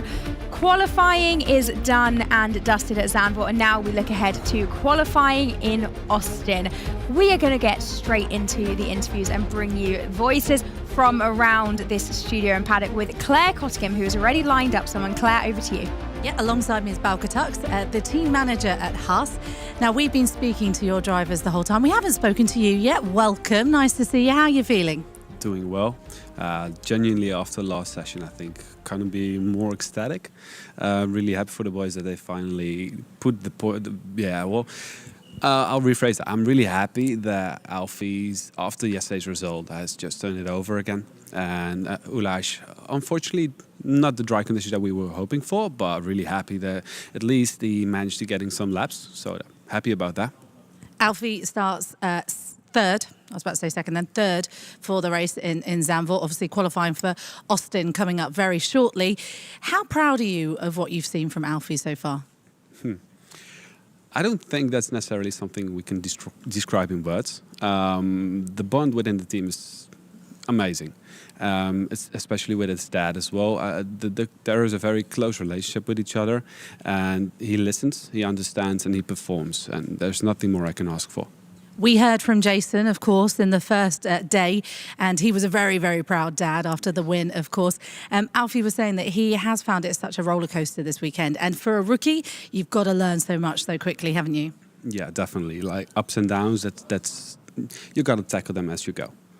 Let's talk about Ulash for a little bit. A tricky time this event, hasn't he? He's had a hard, tough time. Well, personally, I do disagree with that. His pace was really good. He was on the right strategies. We managed everything that we could, especially at Austria. He done an amazing job. We couldn't be more happy. So, no, I don't think he's done anything bad so far. We just keep pushing to get that result on the table to score his first points, and we're definitely on track. And you're a vocal team as well. I've heard you cheering from over there for both your drivers when they've had strong performances, banging the table. It really does. It's a bit of a family vibe over there, isn't it? Yeah, straight on. I'm a very passionate and emotional guy, like you probably have noticed. Yeah, I mean, we're hands-on. We give it all or nothing, and I think that purely describes the whole feeling within the team. Like it's so close. Yeah. Kota, a difficult one for strategy, or are you feeling all right? We're feeling definitely all right. Of course he is. That was a silly question from me. Ariana. Thank you so much, Claire. Lovely to hear from you both there. Right, guys, Hayden and George alongside me. Didn't even do any introductions there, straight into it, but you know us by now. Right, we're gearing up for Kota. Exciting. Looking forward to it. Yeah, Kota, another great track, a longer track compared to something that we've had at Zandvoort, and you have those moments to kind of breathe around there. There are some long straights, you can take that moment to sort of get yourself ready for the next section of corners, but some really fast-flowing sections. And probably the biggest difference between Kota and Zandvoort are the track limits. There's a lot of runoff area, a lot of areas where you really want to attack those track limits, but, you know, a little bit too far, and your lap time's gone. Indeed. George, we have obviously done qualifying in Zandvoort. We spoke about some of the big stories from that one. One of those being Mercedes not making it through to Q3 with either of their drivers. What do you think the atmosphere is like there? It's been a bit up and down this weekend for them, hasn't it? Yeah, I mean, don't get me wrong. I mean, credit to both drivers. They have certainly had, in terms of their stats, quite a grand rise. And Mercedes currently sitting at the top of the team's championship standings. Jarno Opmeer obviously at the head of that, with Danny Berejnay and Jake Benham coming into his own. Benham's been unlucky so far in this event because, of course, he's had moments of brilliance, but then little glitches of hardware have certainly failed him. He's just had one today. We saw his emotional reaction. They've been working hard on the rig to try and fix the calibration, so I know that they have now got to a point where he is pleased. The braking is now back to where it should be, so hopefully he'll have a better run around Kota. But take a look at some of those points. Truly sensational. Wins 12 going to Jarno Opmeer, of course, most recently taking one this season. When we look back at Silverstone, podiums 25, and we've got to look back at Jarno Opmeer and Danny Berejnay's superb performance to go from the bottom 10 into the top 10, scoring major points at Spa.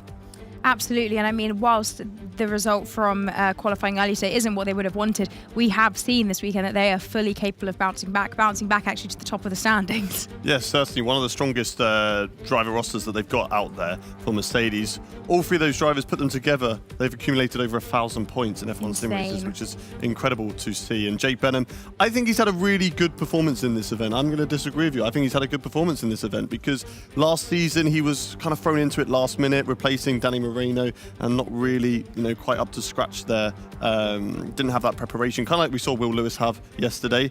But this time around, the preparation has been on point for him, and he's been, scoring the points for Mercedes and had a fantastic performance.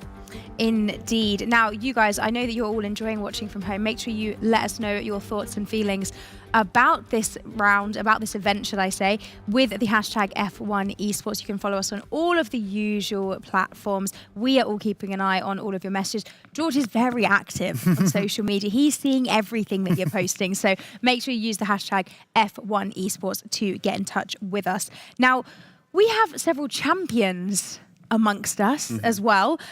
Brendan Lee, Lucas Blakeley, Jarno Opmeer. We've just spoken about Jarno there. Little bit of stats here between the different champions. Talk us through it. What is this showing us here? Well, I mean, when you take a look at this, we're very fortunate to have 3 individual champions. All 3 were evicted, though, in Q2 back at Zandvoort, which was truly surprising. But take a look at this.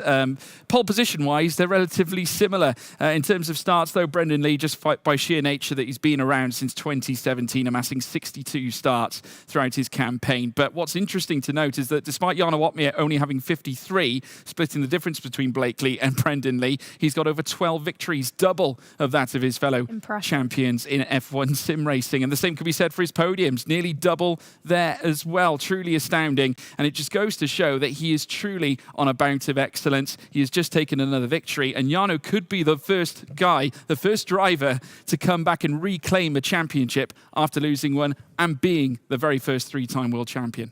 It really feels like he does have momentum behind him, doesn't it? That drive that we saw was absolutely phenomenal, and it feels like there's a real fire in his belly. I think that's the great thing about Jarno Opmeer, is that qualifying isn't the most important session for him. It is all about the race, and of course that is where the points are scored. It doesn't matter, unless you're in pole position, you're not scoring any points, and it's only 1 point that you're going to be losing out on, so it doesn't feel as bad. But Jarno Opmeer always seems to get the strategy right. Whether that's a mix of him and the team or fully the team, they're doing amazingly back there, and I'm sure we're going to be seeing more of that. And Jarno Opmeer, further down in Zandvoort, we're going to hopefully try and see if he can be further up the field in Kota. It's a track that he prefers a lot more compared to Zandvoort, but even if he doesn't, we're going to be seeing him up at the front, I'm sure, fighting in the race.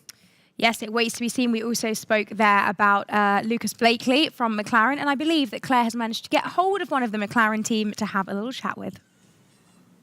Yeah, alongside me, team manager Joel Chapman. We were just chatting there that actually Lucas jumping 3 places for Zandvoort is a real advantage for you guys. Yeah, it's massive for our race. Again, that means we have 2 drivers starting in top 10 positions, which is a huge point scoring opportunity for us. Also, having drivers close together is always beneficial because the 2 can work together.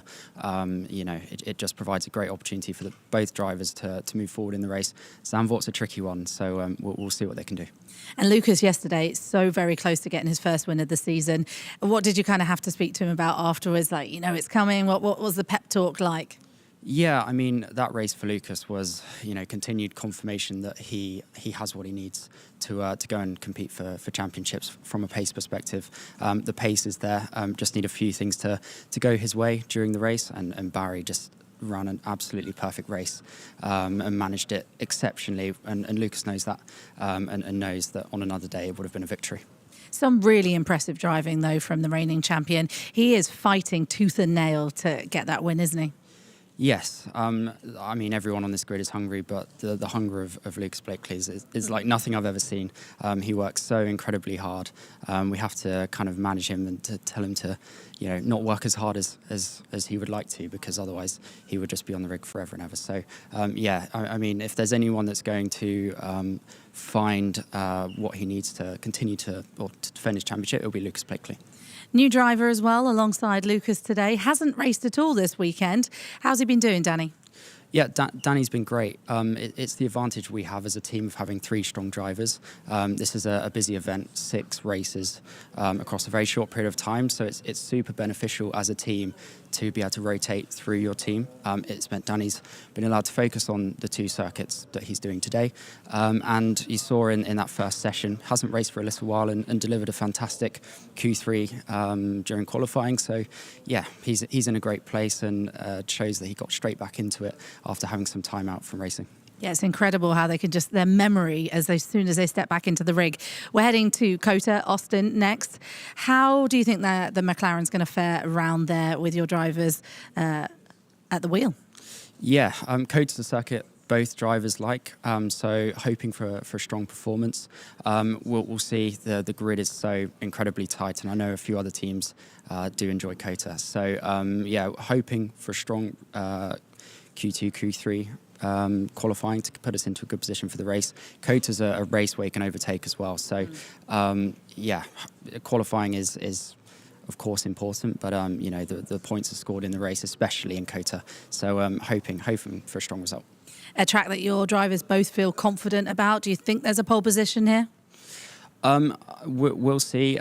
We've won championships in the past, not achieving pole positions. Our philosophy is always get drivers into Q3 and then deliver in the race. So it's always, you know, risky pushing for pole positions because there's a chance you might invalidate. So our drivers sometimes know that, and they know that they just need to be in top 5 positions to score points in the race and win races. You saw Lucas, he started 6th and moved up to P2 around Spa. So he knows how to move forward. He knows that he doesn't need pole positions to go and win races, and he manages that through qualifying, often choosing not to push at the absolute limit to ensure he gets a clean lap, puts himself in the right place for the race to then go and score points. Anything can happen in sim racing. Joel, thank you so much. Good luck for qualifying. Ariana.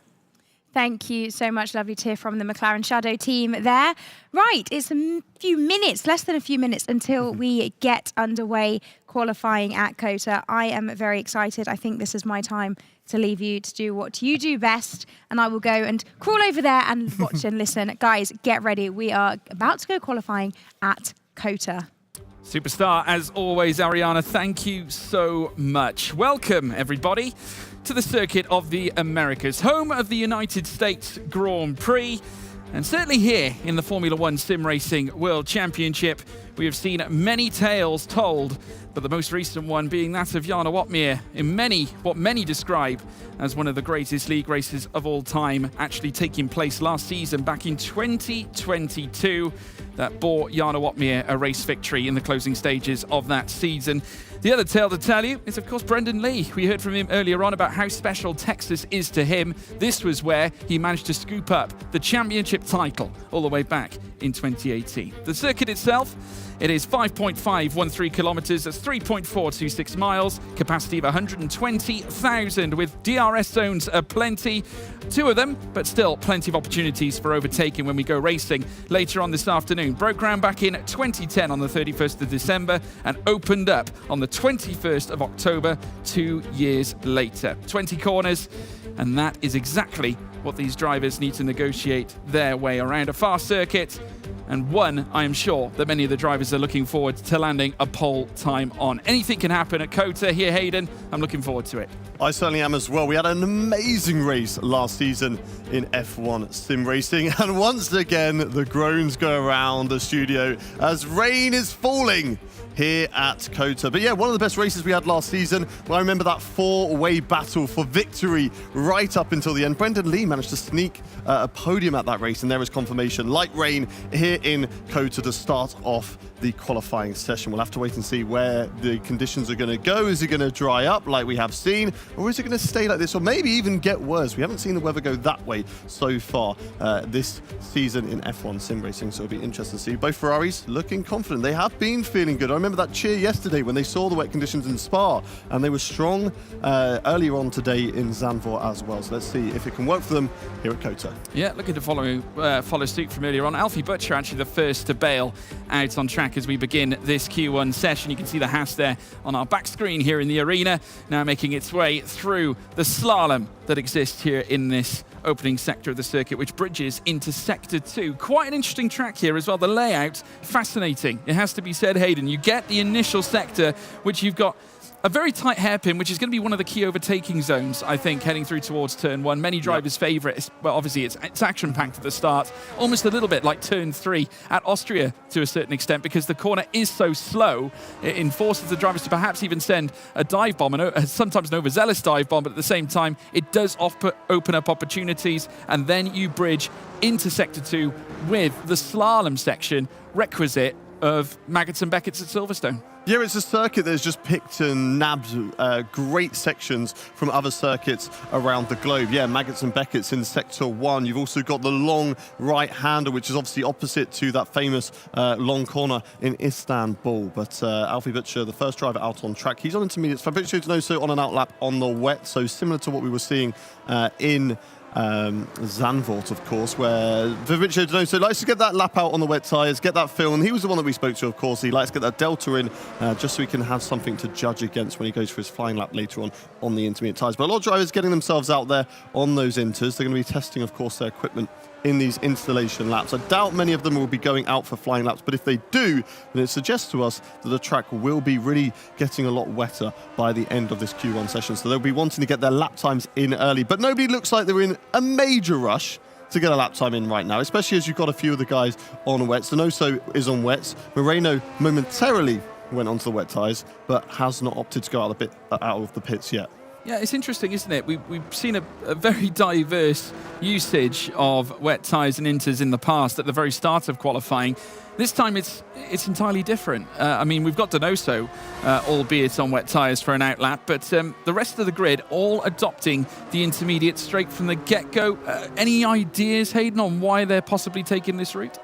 I mean, it's just mainly just to test all of the equipment at the moment. That's what they are subjectively doing to make sure that everything's working all right. But Jarno Wotmir is going to begin a lap on the intermediate tyres. So he's going to be getting his first banker lap in now as he rises up the hill. A real roller coaster ride is this Kota circuit. You rise uphill into turn 1, and it's a very wide entry, which really opens up that opportunity for drivers to have a look up the inside into that corner, but it tightens. It really tightens on the exit. It goes from about easily 4 wide into turn 1, but if you're getting into 2 wide on the exit, you're probably going to get into trouble. So you've got to be very careful through this section. It's so easy to make one mistake at the beginning of this section, and that will throw you off throughout its entirety, pretty much wasting that lap. I mean, even one small mistake on any lap in F1 sim racing, and you're probably going to throw it away, and you're going to have to come back into the pit lane because this field is just so close with each other. But Jarno Wotmir, must be said, he is enjoying these wet weather conditions. It's kind of equalising the field, and he's given him an opportunity, and he had a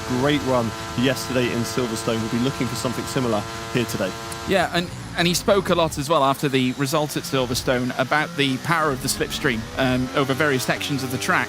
Again, this is going to be a factor here at Kota if, of course, you get in the aero heading down that long straight. I mean, that is one of the best overtaking points as well as the home straight heading up through towards turn 1. So you've got a feast of opportunities.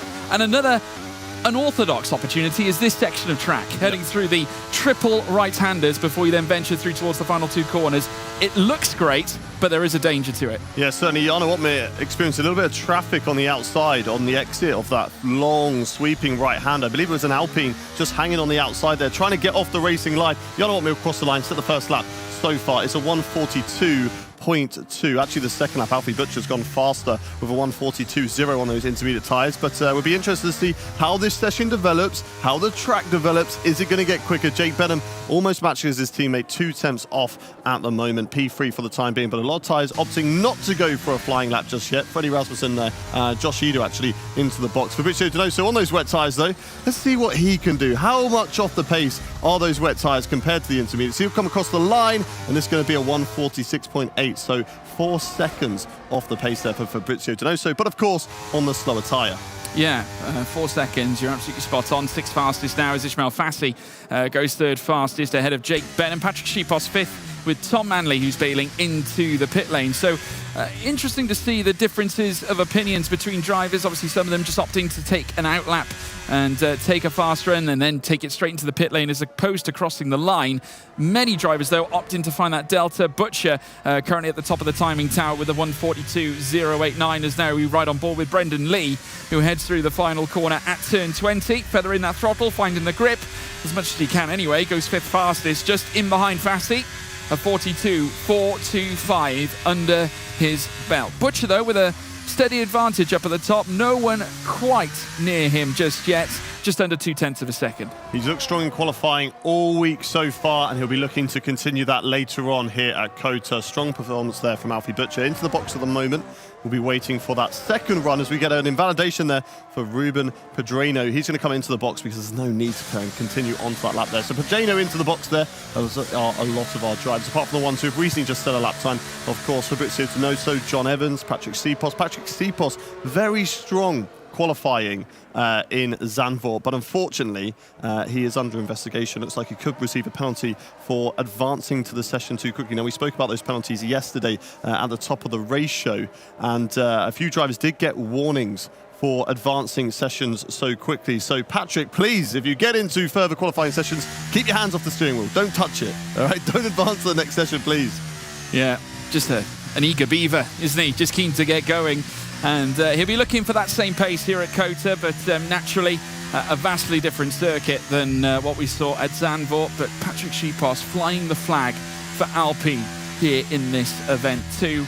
And going to try and kick things off here in Q1 in the most positive way possible. Brendan Lee back on familiar turf. He's up into 5th fastest for now. Obviously, we won't see necessarily the best times until later on, and there's still a high degree, a higher level of names that have yet to cross the line just yet, including the 2 Ferraris that took a front row lockout back at Zandvoort, and I'm sure they'd love to do it again here this time at COTA, but still we've got the small matter of the elimination end of the scale going through Q1 and Q2. Bottom 5, as you can see at the bottom, made up of Ulas Yildirim, Ruben Pedreno, Lucas Blakeley, Josh Ido and Joni Tormela. However, there are still loads of drivers that have yet to set times. Only the top 9 have registered times so far. Of course, remember, Fabrizio Donoso, despite being on Inters right now, setting his initial time on the wet tyres, as now we see Butcher, Otmere and Benham head out on track again for yet another run.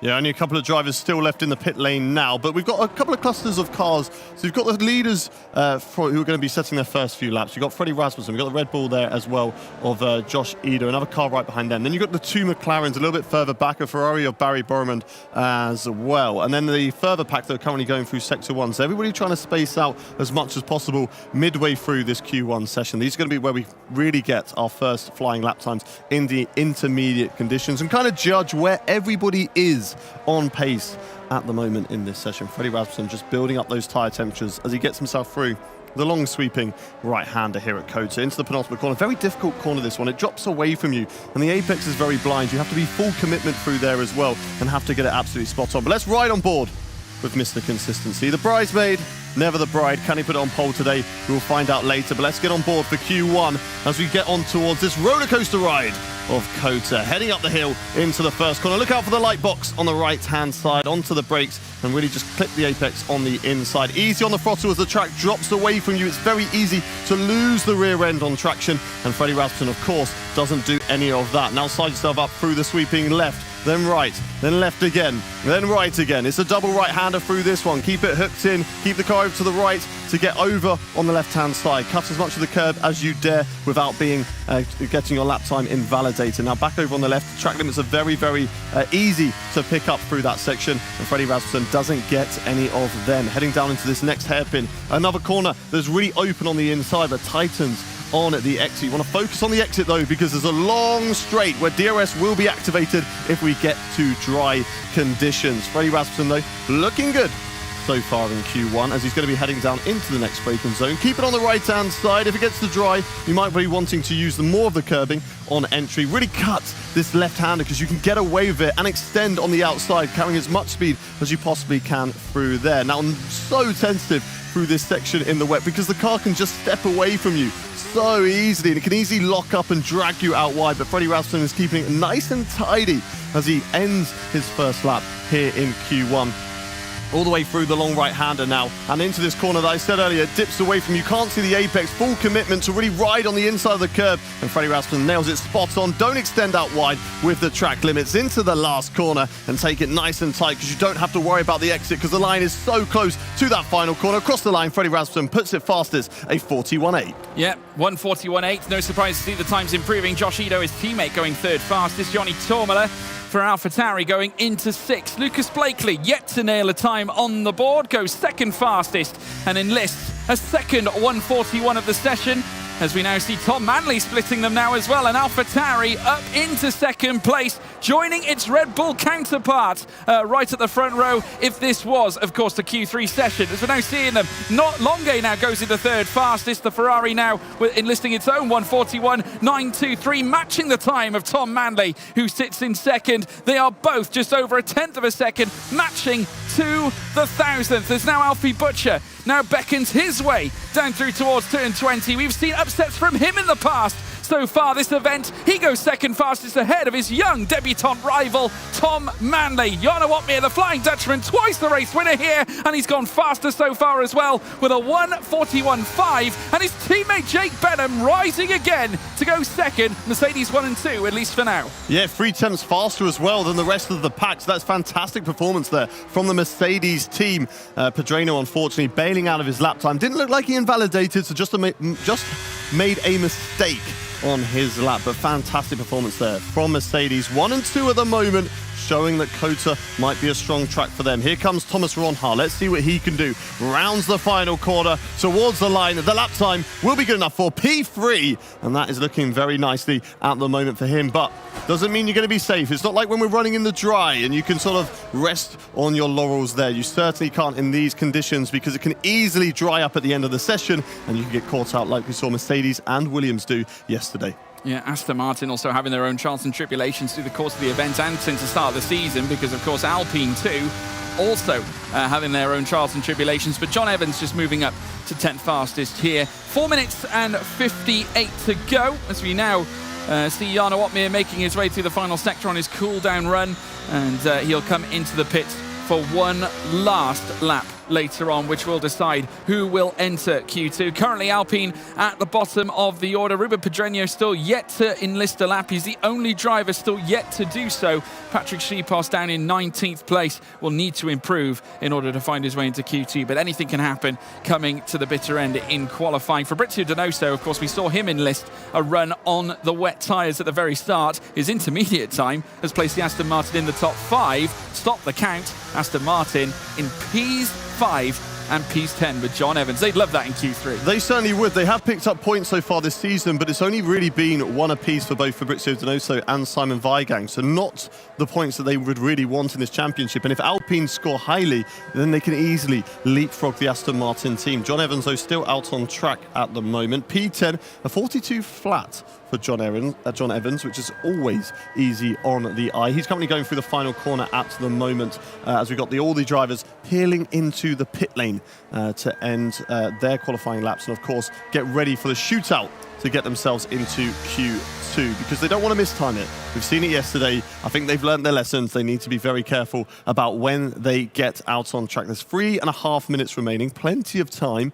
The latest you're probably going to want to get out in this session is about the 2-minute 13 mark. Any later than that, and you're going to be running that risk of not being out. What are you pointing at, George? Jarno Opmeer has put soft tyres on the car. That's interesting.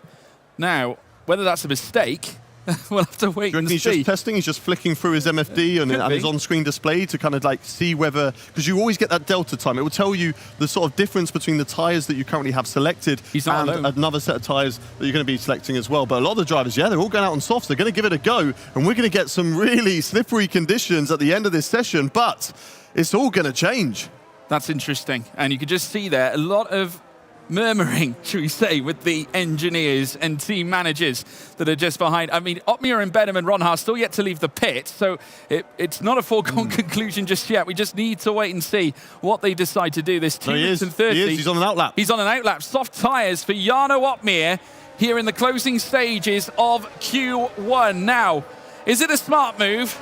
is by far a risky move because I still see a lot of standing water, Hayden. Certainly is out there, but he'll be looking at that It's drying up on-screen by the looks of display, it. and it is drying up. It is going to be going towards overcasty conditions very, very shortly. But he would have been looking at his screen in the pit lane. He'll be judging between intermediates and softs, and he'll be watching that delta time just flicker down and get closer and closer. And it will be at some point on this lap. It could be that the softs are better, but we're only going to find out at the end of this qualifying session who's got it right, who has got it wrong. It could be a huge risk for both Mercedes and Thomas Ronhaar, or they could have absolutely smashed it and it's an easy route into Q2. But one thing I would say is they're going on soft tyres now, which means they're using this set of soft tyres. So those who also get through into Q2 on the intermediate tyres, they're going to have the advantage of having fresher softs for that session.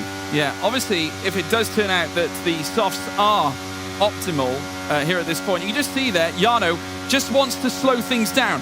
He can't afford to jump the gun too early because, of course, he needs to make sure that he's got dry conditions. Yep. Well, he wants to be the last driver. He has to be. And Benham's exactly the same, and as is Thomas Ronhaar. They've got to go from the back. But the other complicated matter is that with all that traffic up at the front, and look at this, with all the traffic up at the front, how are they going to peel through this lot? Yeah, certainly. We're going to have to wait and see. They just want to let those guys on the intermediate tyres get in front of them as soon as possible, but they want to make sure they also don't miss the start-finish line, so they can't get that lap time in, because the track conditions are definitely improving. These laps are all going to be improving on this one, so if they don't get a lap in, that will be their qualifying session done. Right at the back of the field, it looks like we've got a Haas driver on the track map there. No, it's actually a Mercedes driver, which I believe must be Jake Benham, because Jarno Opmeer is definitely in the pack at the moment. He's right in the middle of this.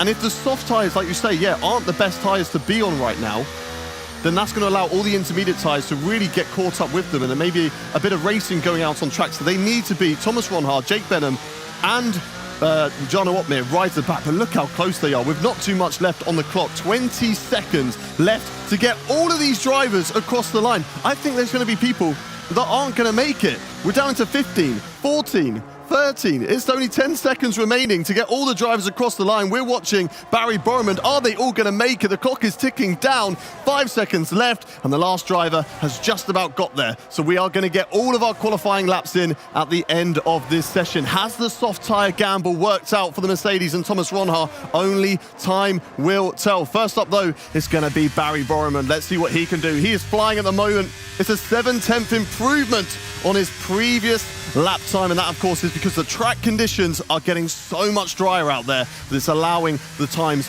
to tumble. Let's see if Barry, though, can put himself into Q2. 1 second improvement at the moment as he takes a breather down the long DRS straight, down the back straight to get into this tricky, very sketchy. There's not a lot of grip here in this sector 3, as he's going to really ride the inside curve and also get it out on the exit as well. Barry Borman flying. He goes purple in sector 2 for the time being, but I'm sure somebody behind him could certainly beat that. He's at a bit of a disadvantage being the leader of this pack, although there is one driver in front of him at the moment. But Barry Borman flying, 2 second improvement. Is he going to make it into Q2? We'll have to wait and see now. It's Patrick Sheepost who is going to come across the line ahead of Barry Borman at this point. Obviously, the Ferrari looking to try and chase a similar result that they saw back at Zandvoort. Alpine also looking for the same, and Sheepost does go fastest with a 1:39. Can Barry join him? He'll do more than that. He'll beat him. Here comes Blakeley. He goes fastest at this point now, and they'll continue to do this. Donoso in 4th place as well. Alvaro Caraton also crossing the line. Pedreño, Manley, Longue, they're all flying up through the field as Alfie Butcher lays down the hammer in Q1. Freddie Rasmussen into 2nd place. Brendan Lee, Thomas Ronhaar has set a soft tyre time. We've lost Benham. Jake Benham out of the session. The soft tyre gamble did not work, but it worked for Jarno Opmeer, I think. It certainly did. I think Jake Benham was just a little bit too early. He set his time between the middle of the rest of those intermediate driver runners, and I think he either got caught up in the traffic there, or it was just a little bit too early for him on those tyres. Jarno Opmeer, though, absolutely smashed it. Up in a P3, he is through. Thomas Ronhaar scraping through as well in P13, but unfortunately there for Jake Benham will join. Yoni Sormala, Ishmael Fassi also out. Ulas, John Evans, and Danny Moreno back in the McLaren out here in Q1. Q1. So that's a disappointment there for those guys. But strong, though, for the Alpine drivers of Ruben Pedreno and also Patrick Sipos to get through into Q2 once again. Strong performance from those guys, George.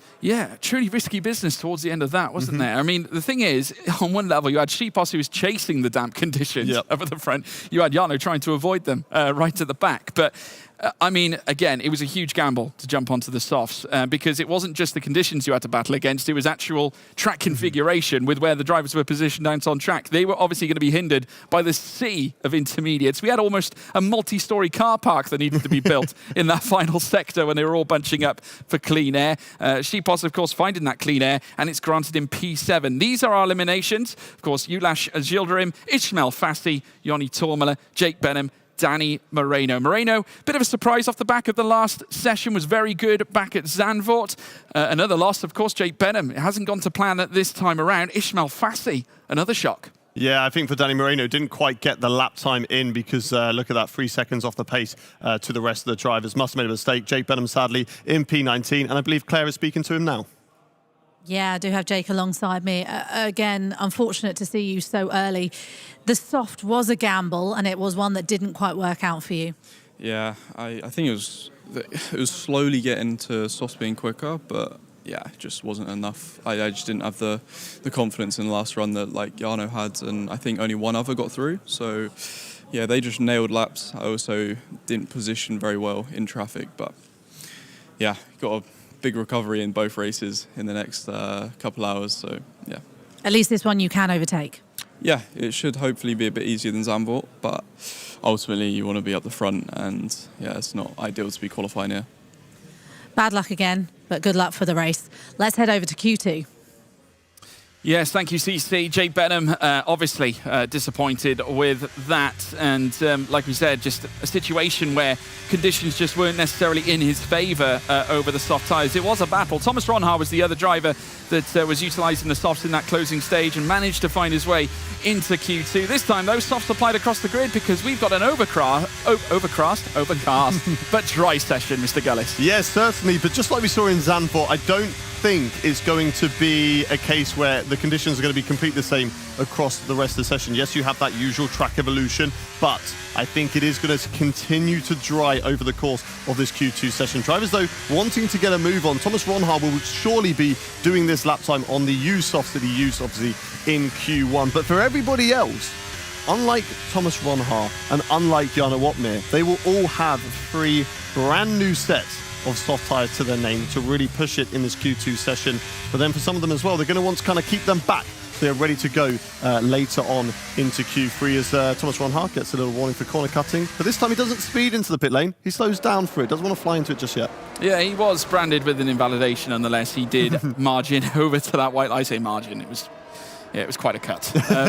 But yeah, it was only an entry into the pits anyway. Wouldn't have necessarily enlisted that lap time.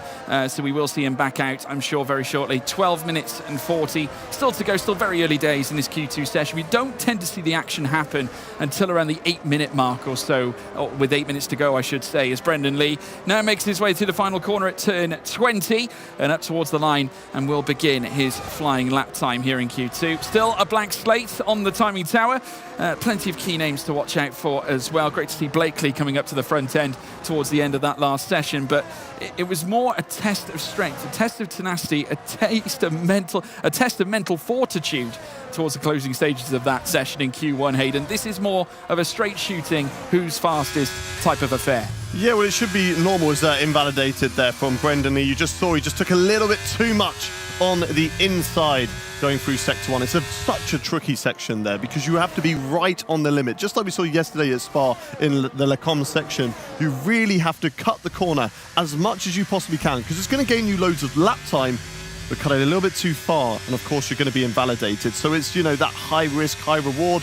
And Brendan Lee, unfortunately, will have to go again. But he's got plenty of time left in the session. 11 minutes on the clock, as you can see in the top right-hand corner of your screens. We ride on board with Nicolas Longuet, opting to get that banker lap in on the soft tyres. He was one of those drivers who didn't set the soft times in Q1, so he will have brand new softs to his name. And he is finding his way through the latter section here at Kota. Nice and tidy through that difficult corner, where it's so easy just to send one up the inside as well. Again, it's another corner that opens up on entry, but tightens on exit. Nice and tidy, and again, full commitment into this left-hander blind. You see it last minute. You've got to really attack the inside curve. Can definitely take more of the inside. Nicolas Longuet opting to bail out of this lap again. Just another installation lap, just to make sure everything's running fine between Q1 and Q2. Yeah, Jarno Opmeer finding some delta, obviously ready for his final run later on, a 1:31.854, the only driver to currently set a lap.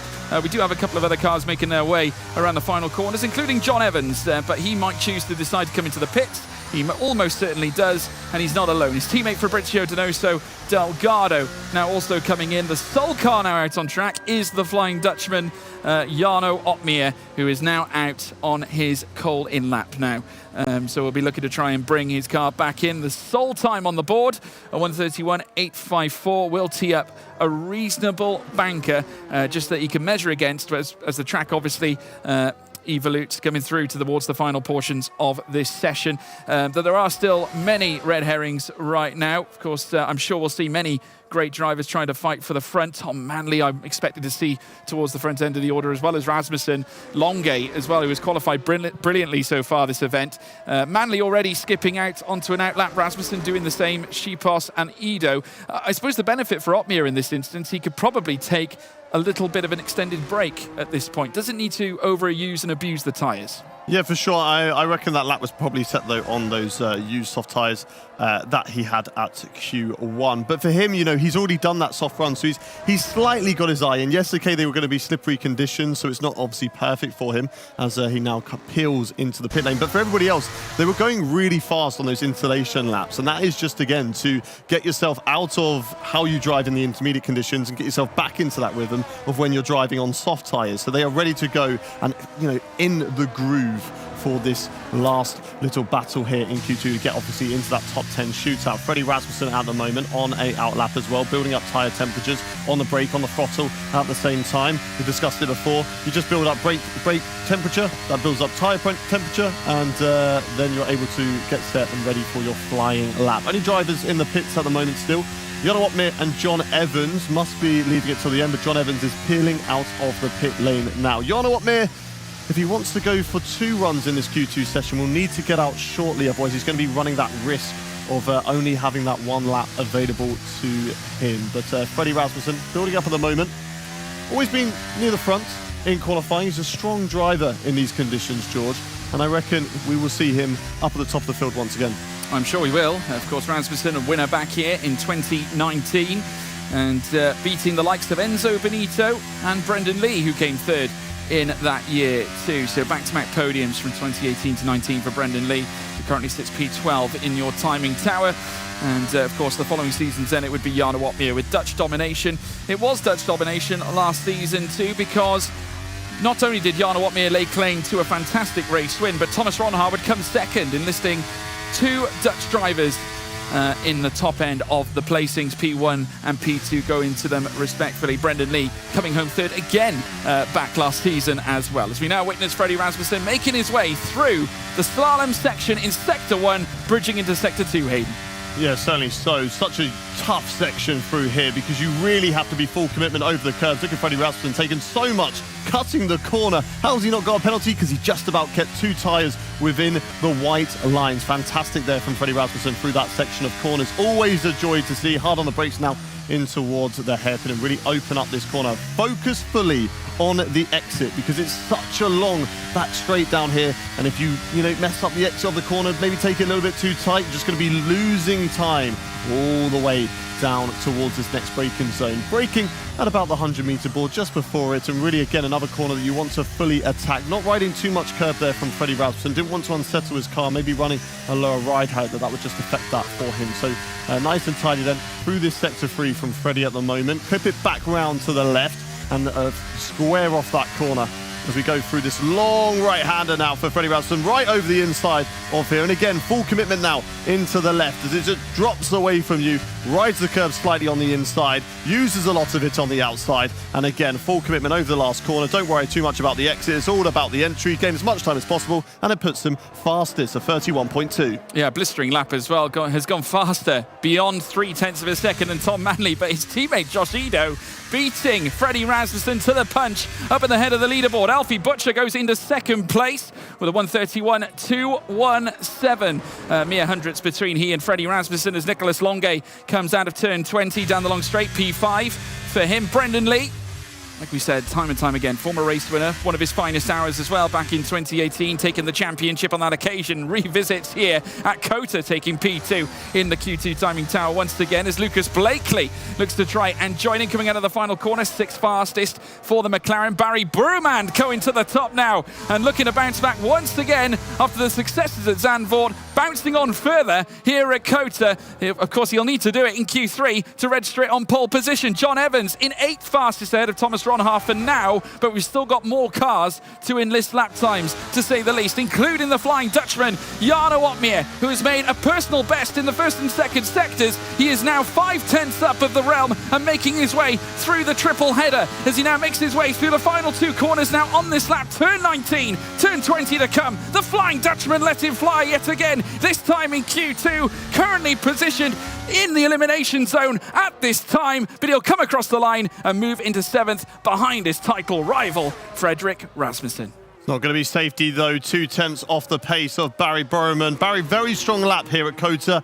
Nicholas Longe just got it wrong in the final corner. I was watching the tyres as he went through there and he just had to correct the car. I saw the car look like it was turning right to get that correction, maybe just, oversteered into the final corner, and unfortunately the time dropped away from him, so he'll definitely have to go again in Q2. But yeah, Jarno Opmeer definitely going to get 2 laps in. He's now probably the furthest away from the rest of the pack. All the pack now peeling into the pit lane at the moment. Jarno Opmeer still just exiting Sector 1, getting into Sector 2 right now. But there's plenty of time on the clock. 4 minutes still remaining. So I'm sure Jarno Opmeer will get back into the pit lane and ready for one final run here in Q2. But Barry has been in really fine form. Obviously, the win yesterday in Spa has certainly helped him. Right on the front row in Zandvoort. And again, looking good here in COTA. So Ferrari, whilst they haven't had the best last couple of days in terms of races, maybe potentially rising back up and fighting for this Constructors' Championship. Well, we saw what one great day could do for Mercedes. I mean, they hurtled up to P1 in the Team's Championship. I mean, could one perfect day for Ferrari?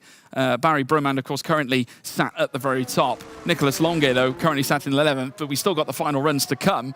I mean, the fact that they're starting on the front row at Zandvoort with the lockout, they could do the same here at COTA, Hayden, putting him in prime position in the pound seats for a potential back-to-back double victory of sorts, maybe even back-to-back double podiums. I mean, that could elevate them right to the top of the standings. Yeah, it could absolutely smash it for them, because you look at the other sort of teams and, apart from Mercedes yesterday in Silverstone, we haven't necessarily seen 2 drivers running up at the front. We thought, Mercedes, very strong 3-driver roster. Ferrari opting for no changes between the 2 drivers that they have, but it's a very strong driver pairing. If they can continue that consistency in back-to-back races to end off day 3 here in event 2, then I'm sure they're going to be going into the final event right up at the front and maybe even leading the Constructors' Championship. So Ferrari looking very strong, but they're going to need Nicholas Longe just to sort out that final corner. I think he was on a very good lap at that point, but it was just the last turn, a little bit of oversteer, corrected it, and unfortunately the time dropped away from him there. So looking at who's in the drop zone at the moment, Nicholas Longe, Tom Mannies, there's the Ferrari engineers, just looking over what they're going to be doing in this final end to the session. Not really too much they can do now. It's all up to the drivers. They've timed out when they're going to go out of the pit lane. They're now out on track, and it's up to those drivers now to set their lap time. They might have a little bit of a discussion just to make sure they're seated in the right position in terms of where the pack is. Don't want to be caught up behind a driver and be a little bit too close for them, but also, don't want to be too far away from people either, that you've got so many people right on your tail that there's distractions in your mirrors, George. Yeah, it's an interesting complexion when I look at some of the different teams that are working behind the scenes here at the F1 Sim Racing World Championship, because AlphaTauri have gone against the grain of sorts with their 3rd driver that they bring to the forefront. They then act as an engineer for their fellow drivers, which is something that's vastly different from every other team that is in this arena right now. So Tom Manley, who we're currently seeing on screen, might be getting some feedback, some advice from the likes of Jed Norgrove, who is on the microphone. We've of course seen him competing yesterday. He's certainly put on some blistering performances and displays, but offering that insight and advice from a driver's perspective could be all the more valuable. Yes, certainly. I mean, look, at the end of the day, these drivers play this game so much that they know all these details. They've done all the testing in the preparation, in the build-up to it. They know, how long tyres are going to last, and they know the perfect ideal strategy. They know the right time to go out the pit lane. So these drivers can also double up as engineers. Obviously, you can't just do it yourself when you're in the cockpit, because you need that guy behind the scenes to give you that information that you might be lacking when you're solely focused on what to do out on track. And solely focused is Tom Manley, as he's going to get us underway for one last go in Q2 to get into the top 10 shootout. Rise up the hill. It's a roller coaster ride at Kota. Clip it on the inside of the apex of turn 1, and he's already improving on his lap time. He's nearly 2 tenths up as he goes through turn 2 there, and setting himself up for the very difficult sector 1. Through the left and the right. Do not invalidate your lap time. Then get it onto the late apex. Through there. Ride the inside. Probably could have taken more curve that we saw Freddie Rasmussen do earlier, but really opening up the right-hander to set yourself nicely through that little chicane there. 1/10 up currently, lost a little bit of time through that sector. He was about nearly 2 tenths going into it, so he lost about half a tenth, and he's losing even more as he goes into the braking zone, but gains it on the exit. But again, still just time dropping away from him after that incredible turn 1 and turn 2. Tom Manley will need to build up the lap time because he's not improving by much, and he is currently in the drop zone as we speak. Going through the left, taking a lot of the curb on the inside. That's what you need to do. A lot of curb as much as possible through the right. Get it all slowed down. And this section, you just got to be so patient. You just want to get through as quickly as possible, but the car is just stepping away from you. There's so little grip through that section of the track, and Tom Manley is looking strong at the moment compared to his previous lap time, but I do not think it's going to be enough to get himself into Q3, George. He's personal bested in the first 2 sectors. The delta is around the 10th. It boosts up to the 2/10 of a second mark now, coming out of turn 20. Tom Manley looking to upset the balance of the order, and maybe Barry Burremand as well. Can't quite do it. Qualifies 8th fastest. He's in danger. Denoso with a stellar lap moves up to 2nd place in the order. Thomas Ronha up to 4th fastest. Manley on the bubble. He's out now as well. John Evans moves up into the top 10. Here comes Nicholas Longue in 13th place for now. Surely he must descend. The prancing horse, no! He's out of qualifying. Drama at Ferrari. The team from Maranello can't replicate the success from Zandvoort, and more cars losing it. Both Alpines are out. Rasmussen goes 2nd. Burrman goes faster again. A 1:39.40. Josh Eno to come. So is Alvaro Caraton up towards the line. Caraton 8th fastest. Lucas Blakeley, reigning champion, goes 3rd. An impeccable qualifying. Brendan Lee jumps his teammate into 7th place. The Flying Dutchman for one final last chance to break into the top 10. Has he done it?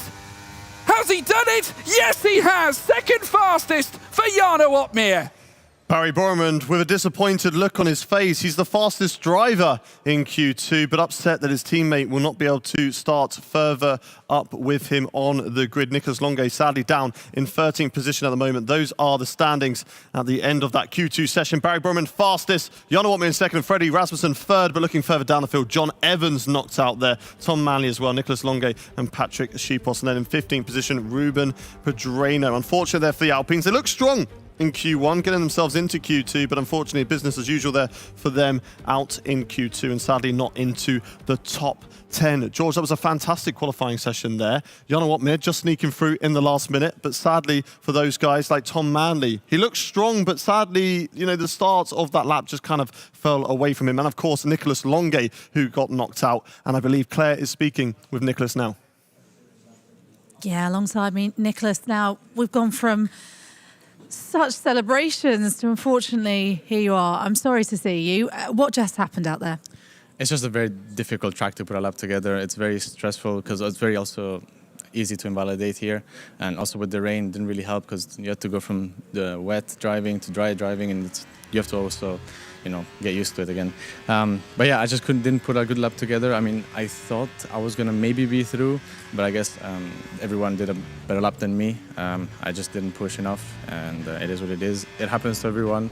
Happened to me now, but I feel pretty confident in the race. I have a pretty good race pace there, so I think I can make up some positions. It's one of those things, isn't it? It's actually one of the better ones to start maybe outside the top 10 because it's such a good race to overtake.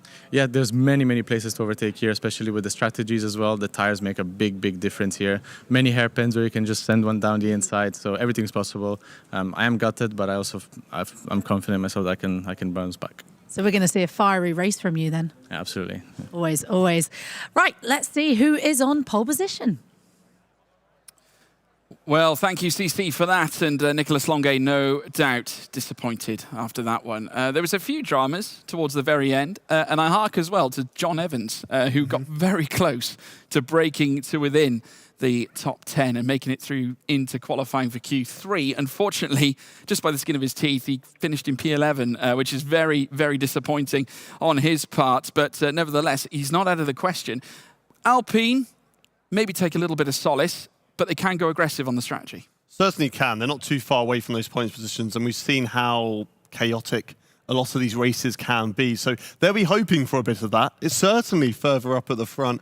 A little bit of a mishap between the lead drivers, and it's an opportunity for them to move themselves up the field. Great performance, though, from Fabrizio Donoso, once again getting himself into that top 10 and fighting for that pole position shootout. Be interested to see what he can do for the Aston Martin team. Like I said earlier, only 2 points so far for them in the Constructors, and they're going to want to add to that tally. Yeah, and Donoso is one of the drivers to bring that too. Of course, he'll be looking to try and instill that yet again. It's almost vintage Donoso that we're seeing in certain areas. Just needs to try and become that complete driver like he was not too long ago. Of course, we look back at 2017, one of the most iconic finales in history as he and Brendan Lee came together at Yas Marina. But here now, we're at the Circuit of the Americas and riding on board with Thomas Ronha, who now makes his way through the slalom.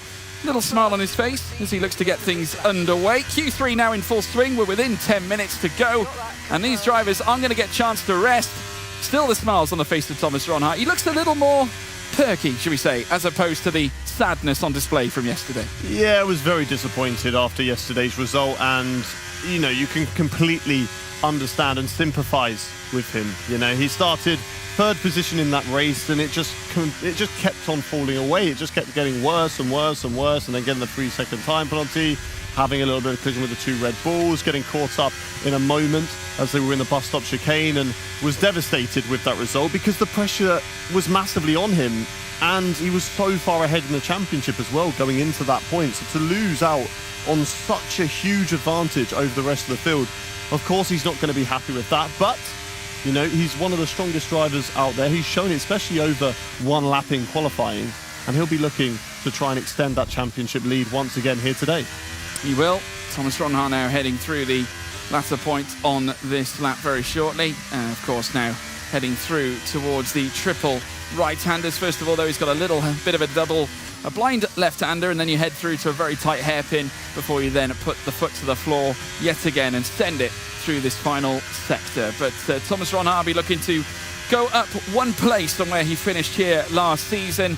But in order to do that, first of all, you need to obtain a decent qualifying spot. Pole position on the line here, Hayden, as we now begin the first of what you'd expect 2 runs here in Q3. Yeah, surely only going to have enough time to get 2 runs here at Kota. Here goes Thomas Ronha, though, starting his lap in Q3. 10 drivers fighting out for that 1 championship point here in qualifying. Let's see what Thomas Ronha can do as they rise up the hill into the first corner. Nice and tidy on the inside. The car just a little bit oversteery on the exit. He held it well, didn't lose too much time, but he won't want to do that later on for his final lap. Through the S's section, now with that banker lap, you want to make sure that you do not overextend. You're going to be slightly more cautious, maybe driving at like 98-95% on the limit through this lap, because one small mistake, your bank lap's gone, and you have to put it all to one final lap. In the last lap, that's when you can fully go for it, because if you make a mistake, at least you are pushing it right up until the edge of the track, trying to find all of the lap time available to you. Thomas Ronha, though, looking good so far on his banker lap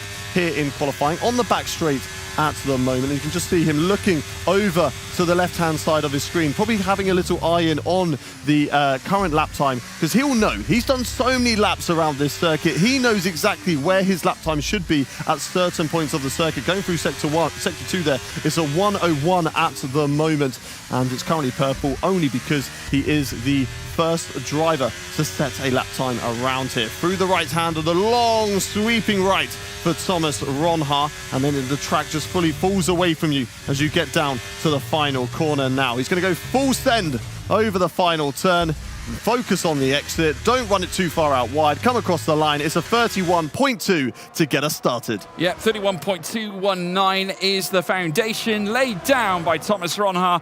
Alfie Butcher, the young upstart, Challengers champion from last year. will look to try and topple another rising star and an upstart from last season, and he goes faster and enlists a 1:30.72. Barry Brumand as well, trying to make his way through, does go fastest and trumps Alfie Butcher by considerable amount as well. And Alfie Butcher still ahead though of Fabrizio Donoso. Donoso yet another reasonable time enlisted. Josh Edo fourth fastest, as we now see Lucas Blakeley coming through. Brendan Lee now goes second fastest here at this point. We got certainly one McLaren that is now looking to lurch his way from P10 right up to the very top. Lucas Blakeley can't quite do that though. Seventh fastest here at this track is Alvaro Caraton in a Q3 appearance, a rare one that we have not seen that much of. Jarno Opmeer heading through the triple right. The final two left-handers here on his fast run. Freddie Rasmussen still out and about alike as well. I'm looking on my timing screen. I can't necessarily see him in the final sector. Might have a little bit more work to do, but Jarno Opmeer goes second fastest here in this initial run in Q3. Barry Brumand laying down the gauntlet so far in Q3, about 2/10 faster at the moment compared to Jarno Opmeer in Q3 in this session at the moment. 30.9 there from Jarno Opmeer. I believe Barry Brumand was in the 30.7, so strong lap there from the Ferrari driver, and yes, he is. About just over a 1/10 of a second difference between those guys, and probably one of the most spread out Q3s we have seen so far. Looking at about 5/10 between the leader of Barry Brumand and of course Lucas Blakeley in P9. Freddie Rasmussen yet to set a lap time. He is out on track, so either he's in that mid-pack or he's invalidated out there, which I believe he has. Yes, Freddie Rasmussen invalidated in sector 2, so his lap will not count, and he will have to get back into the pits and go for one last dance at the latter stage of Q3. But strong performance there from Brendan Lee, put himself up into P3 at the moment. Yeah, and it seems to be the case that former winners are coming back to roost at COTA. Jarno Opmeer being one of them, Brendan Lee being the other. But Barry Brumand, of course, now with Longuet not being in the fold here in Q3, it's down to him to bring the points home to Ferrari. Of course, remember, 1 point can make all the difference. We allude to championship battles, and especially considering, Hayden, that we've got probably one of the most contentious and close battles in this championship, that fastest lap could decide a championship. Certainly can. I mean, we've seen 5 different race winners in the 5 races from 5 different teams. So getting those extra points are going to be vital across the season. We've seen how it has chopped and changed so far in just this event alone. So it's going to be a very exciting conclusion to this season for sure. The driver's peeling into the pit lane. Jarno Opmeer, again, just opting to stay away from the rest of the pack. He doesn't want to be anywhere near any of the drivers out on track. We alluded to Alvaro Caraton there in P6. He got into Q3. It's good to have Alvaro back in the seat. Obviously, unwell yesterday. Will Lewis with a good performance, stepping in at such short notice for the team there. But Alvaro back in the car. We'll be excited to see what he can do. Yeah, Alvaro Caraton, incidentally, looking back at him, a phenomenal achievement to be here in Q3 after he was unwell yesterday, coming back in place of Will Lewis, who came in majorly underprepared. I mean, we spoke about how it was almost a baptism of fire for the young man. You can't really base that performance on what he could offer the team going forward into the future.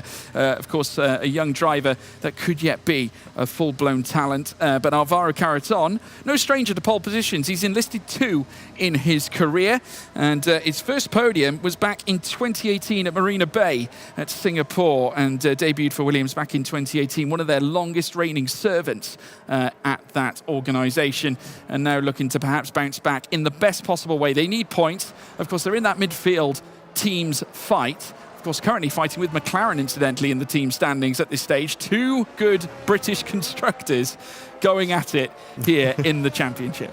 Well, they've had some really strong drives from Ismail Fassi in the earlier stages of this event. Of course, we've had 4 races so far, and Fassi has been, one of the talking points amongst all of them. It'll be exciting to see what he can do in later races. He's further down the grid, as we have seen him per usual, but we know he is one of the aggressive drivers in the field, and will certainly be able to pull off some fantastic manoeuvres to work his way forward up the grid as the drivers are getting set for one last run in Q3 here. Barry is going to be leading the way once again. He's currently fastest, 1/10 clear of Jarno Opmeer. Can he stay there? We'll soon find out.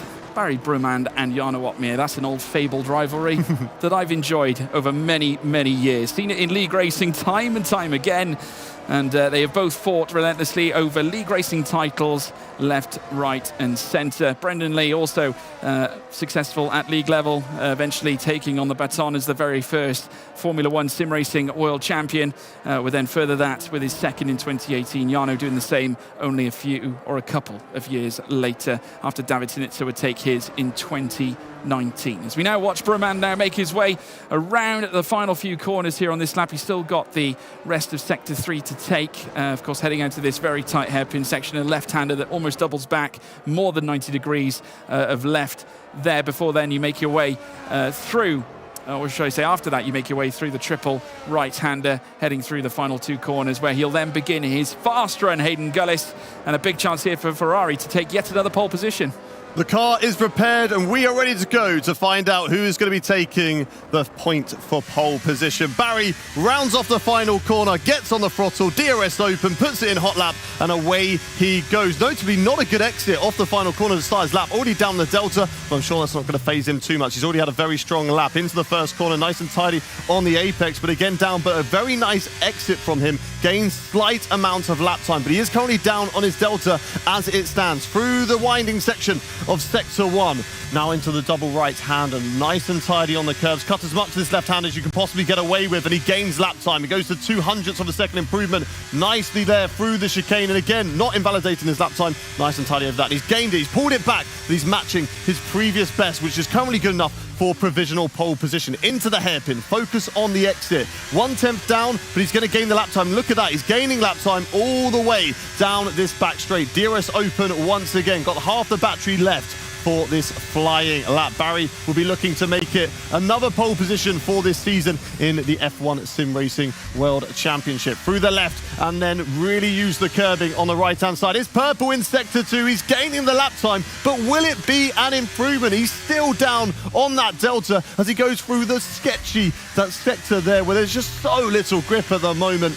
Into the triple right-hander now. Barry is currently still down on his lap time, George, but will it be enough to stay in pole position? Out of 16, 17 and 18, he'll take 19 and soon 20. Barry Brumand needs a vitally good final corner, and he's up on his delta. He's purple in the second sector, purple in the third, goes fastest with a 1:37.76. Here comes Ronha, second fastest. Alfie Butcher can't improve from 5th place. Blakeley goes to the top, further down to Nosto, moves up to 4th place, second row of the grid, demoted to the 3rd row as Rasmussen goes to 2nd. Caraton up to 4th as well. 8th for Josh Edo, at least for now. Brendan Lee jumps him into 7th. The Flying Dutchman crosses the line, and Lucas Blakeley takes pole position here at the Circuit of the Americas, his first of the season's campaign. One of the most emotional drivers we have on the grid, and look at how much it means to Lucas Blakeley. Absolutely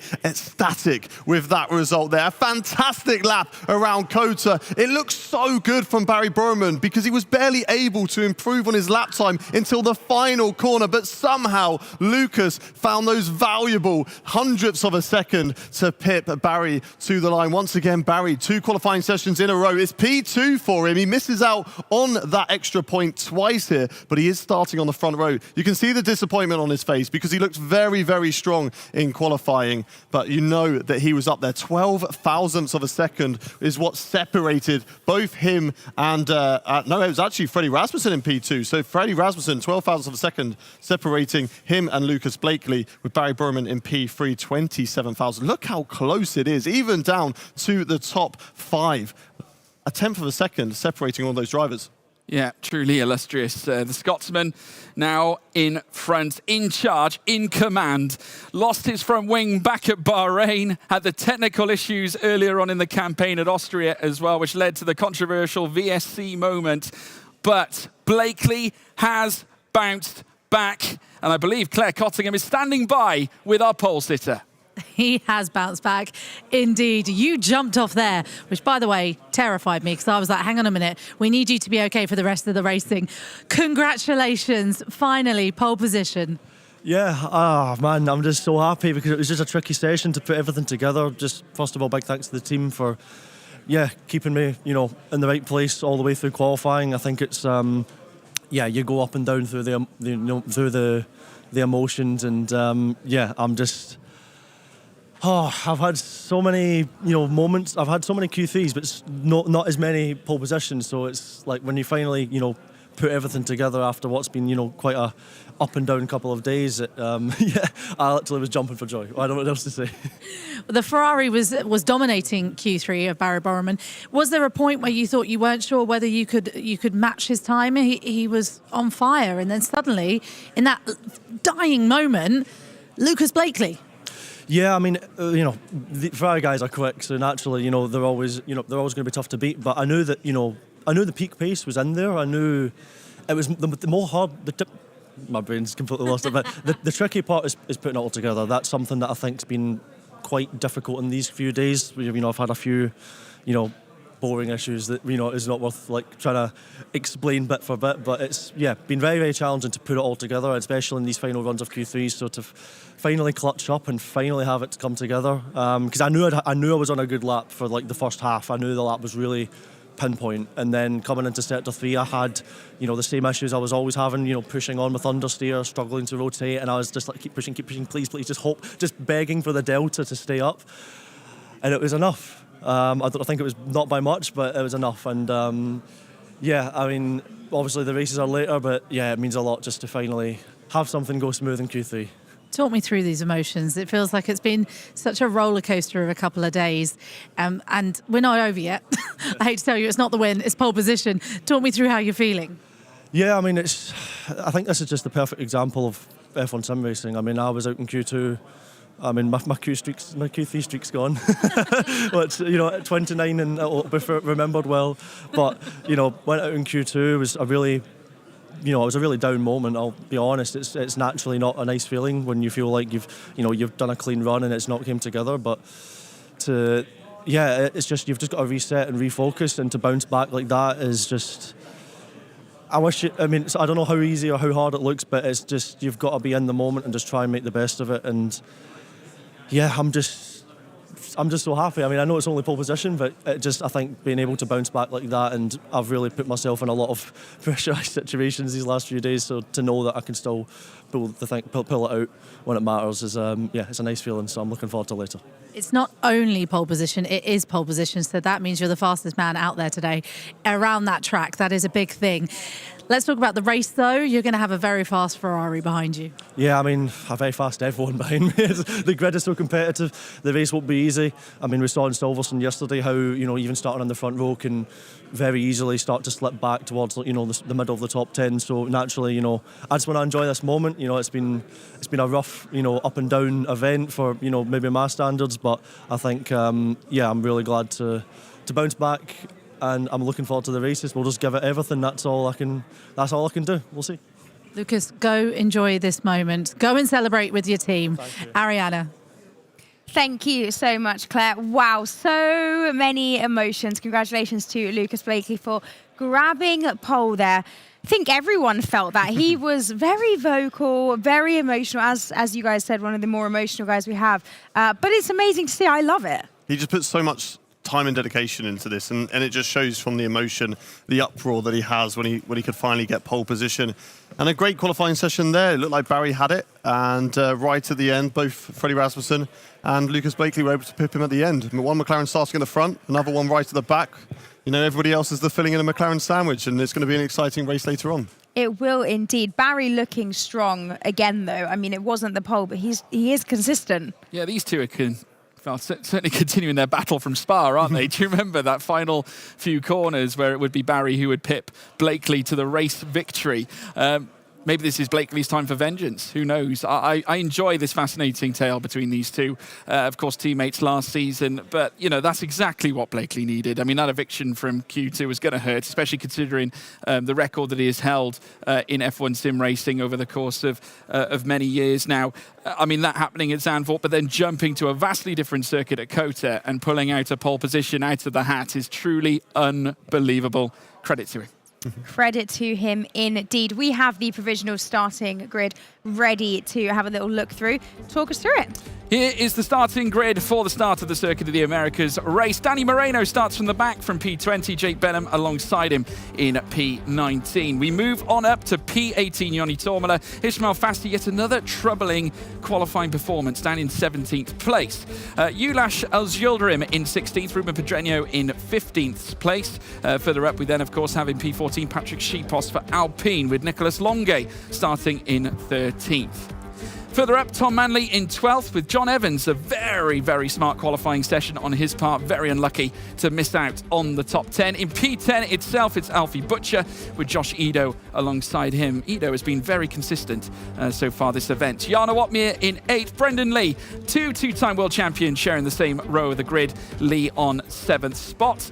Moving on up into 6th, Fabrizio Donoso. I say it again, vintage Donoso. Is he back? Thomas Ronha in 5th spot as well does the Dutchman. And Alvaro Caraton, almost a return, a brilliant return too on the second row with Barry Burman alongside him. Remember, Caraton ill yesterday. Frederick Rasmussen starts on the front row, could not quite take pole because Lucas Blakeley was his kryptonite. He took it away from him and will start at the front of this order and looking for the race win, no doubt, his first of the season. Absolutely. Wow, there we have it. All of our qualifying sessions done. 6 qualifying sessions over the last few days, and they have been exciting. Who has been your standout qualifier? Standout qualifier, I think it's so hard to tell because we've had so many. Yeah. I think Alfie Butcher has been very strong in qualifying. He's had some moments where he's up there, but he's just been unable to snatch away that pole position. But I think it's got to be Barry Burman, because it might be a little bit recency bias, but the last 3 races he's been right up there in the top 3, and he's just been very strong in qualifying. So for me, it's Barry. What about you, George? I think I'm going to go for a boring pick here at this point. And I'm sorry to say it, but really it's because he's been so good. Freddie Rasmussen, I think, honestly, he's qualified so well, always in the mix, always in the fight. Almost a crime that we haven't seen race victories from him so far. So, I mean, sit tight. Probably someone who deserves at least something at this point, but giving it all and managing to find his way onto the front row of the grid. I mean, the trip up to turn 1 is going to be so important, but Blakeley is obviously going to challenge him. It's going to be a battle for that inside. You need to get that inside run heading out of turn 1 to tee up a run through the slalom, almost Maggots and Beckett-esque heading through that slalom. If you're in front there, you're home and hosed, but you need to try and then break the DRS. Oh, well, we will see how this all unfolds when we're back. We're going to have a short break, and then when we get back, it is time for our final 2 races of Event 2. I cannot wait. George and Hayden, thank you so much for taking us through those qualifyings, and Claire for all of the interviews, and thank you guys for joining us. Be back with us soon for the final 2. We'll see you shortly.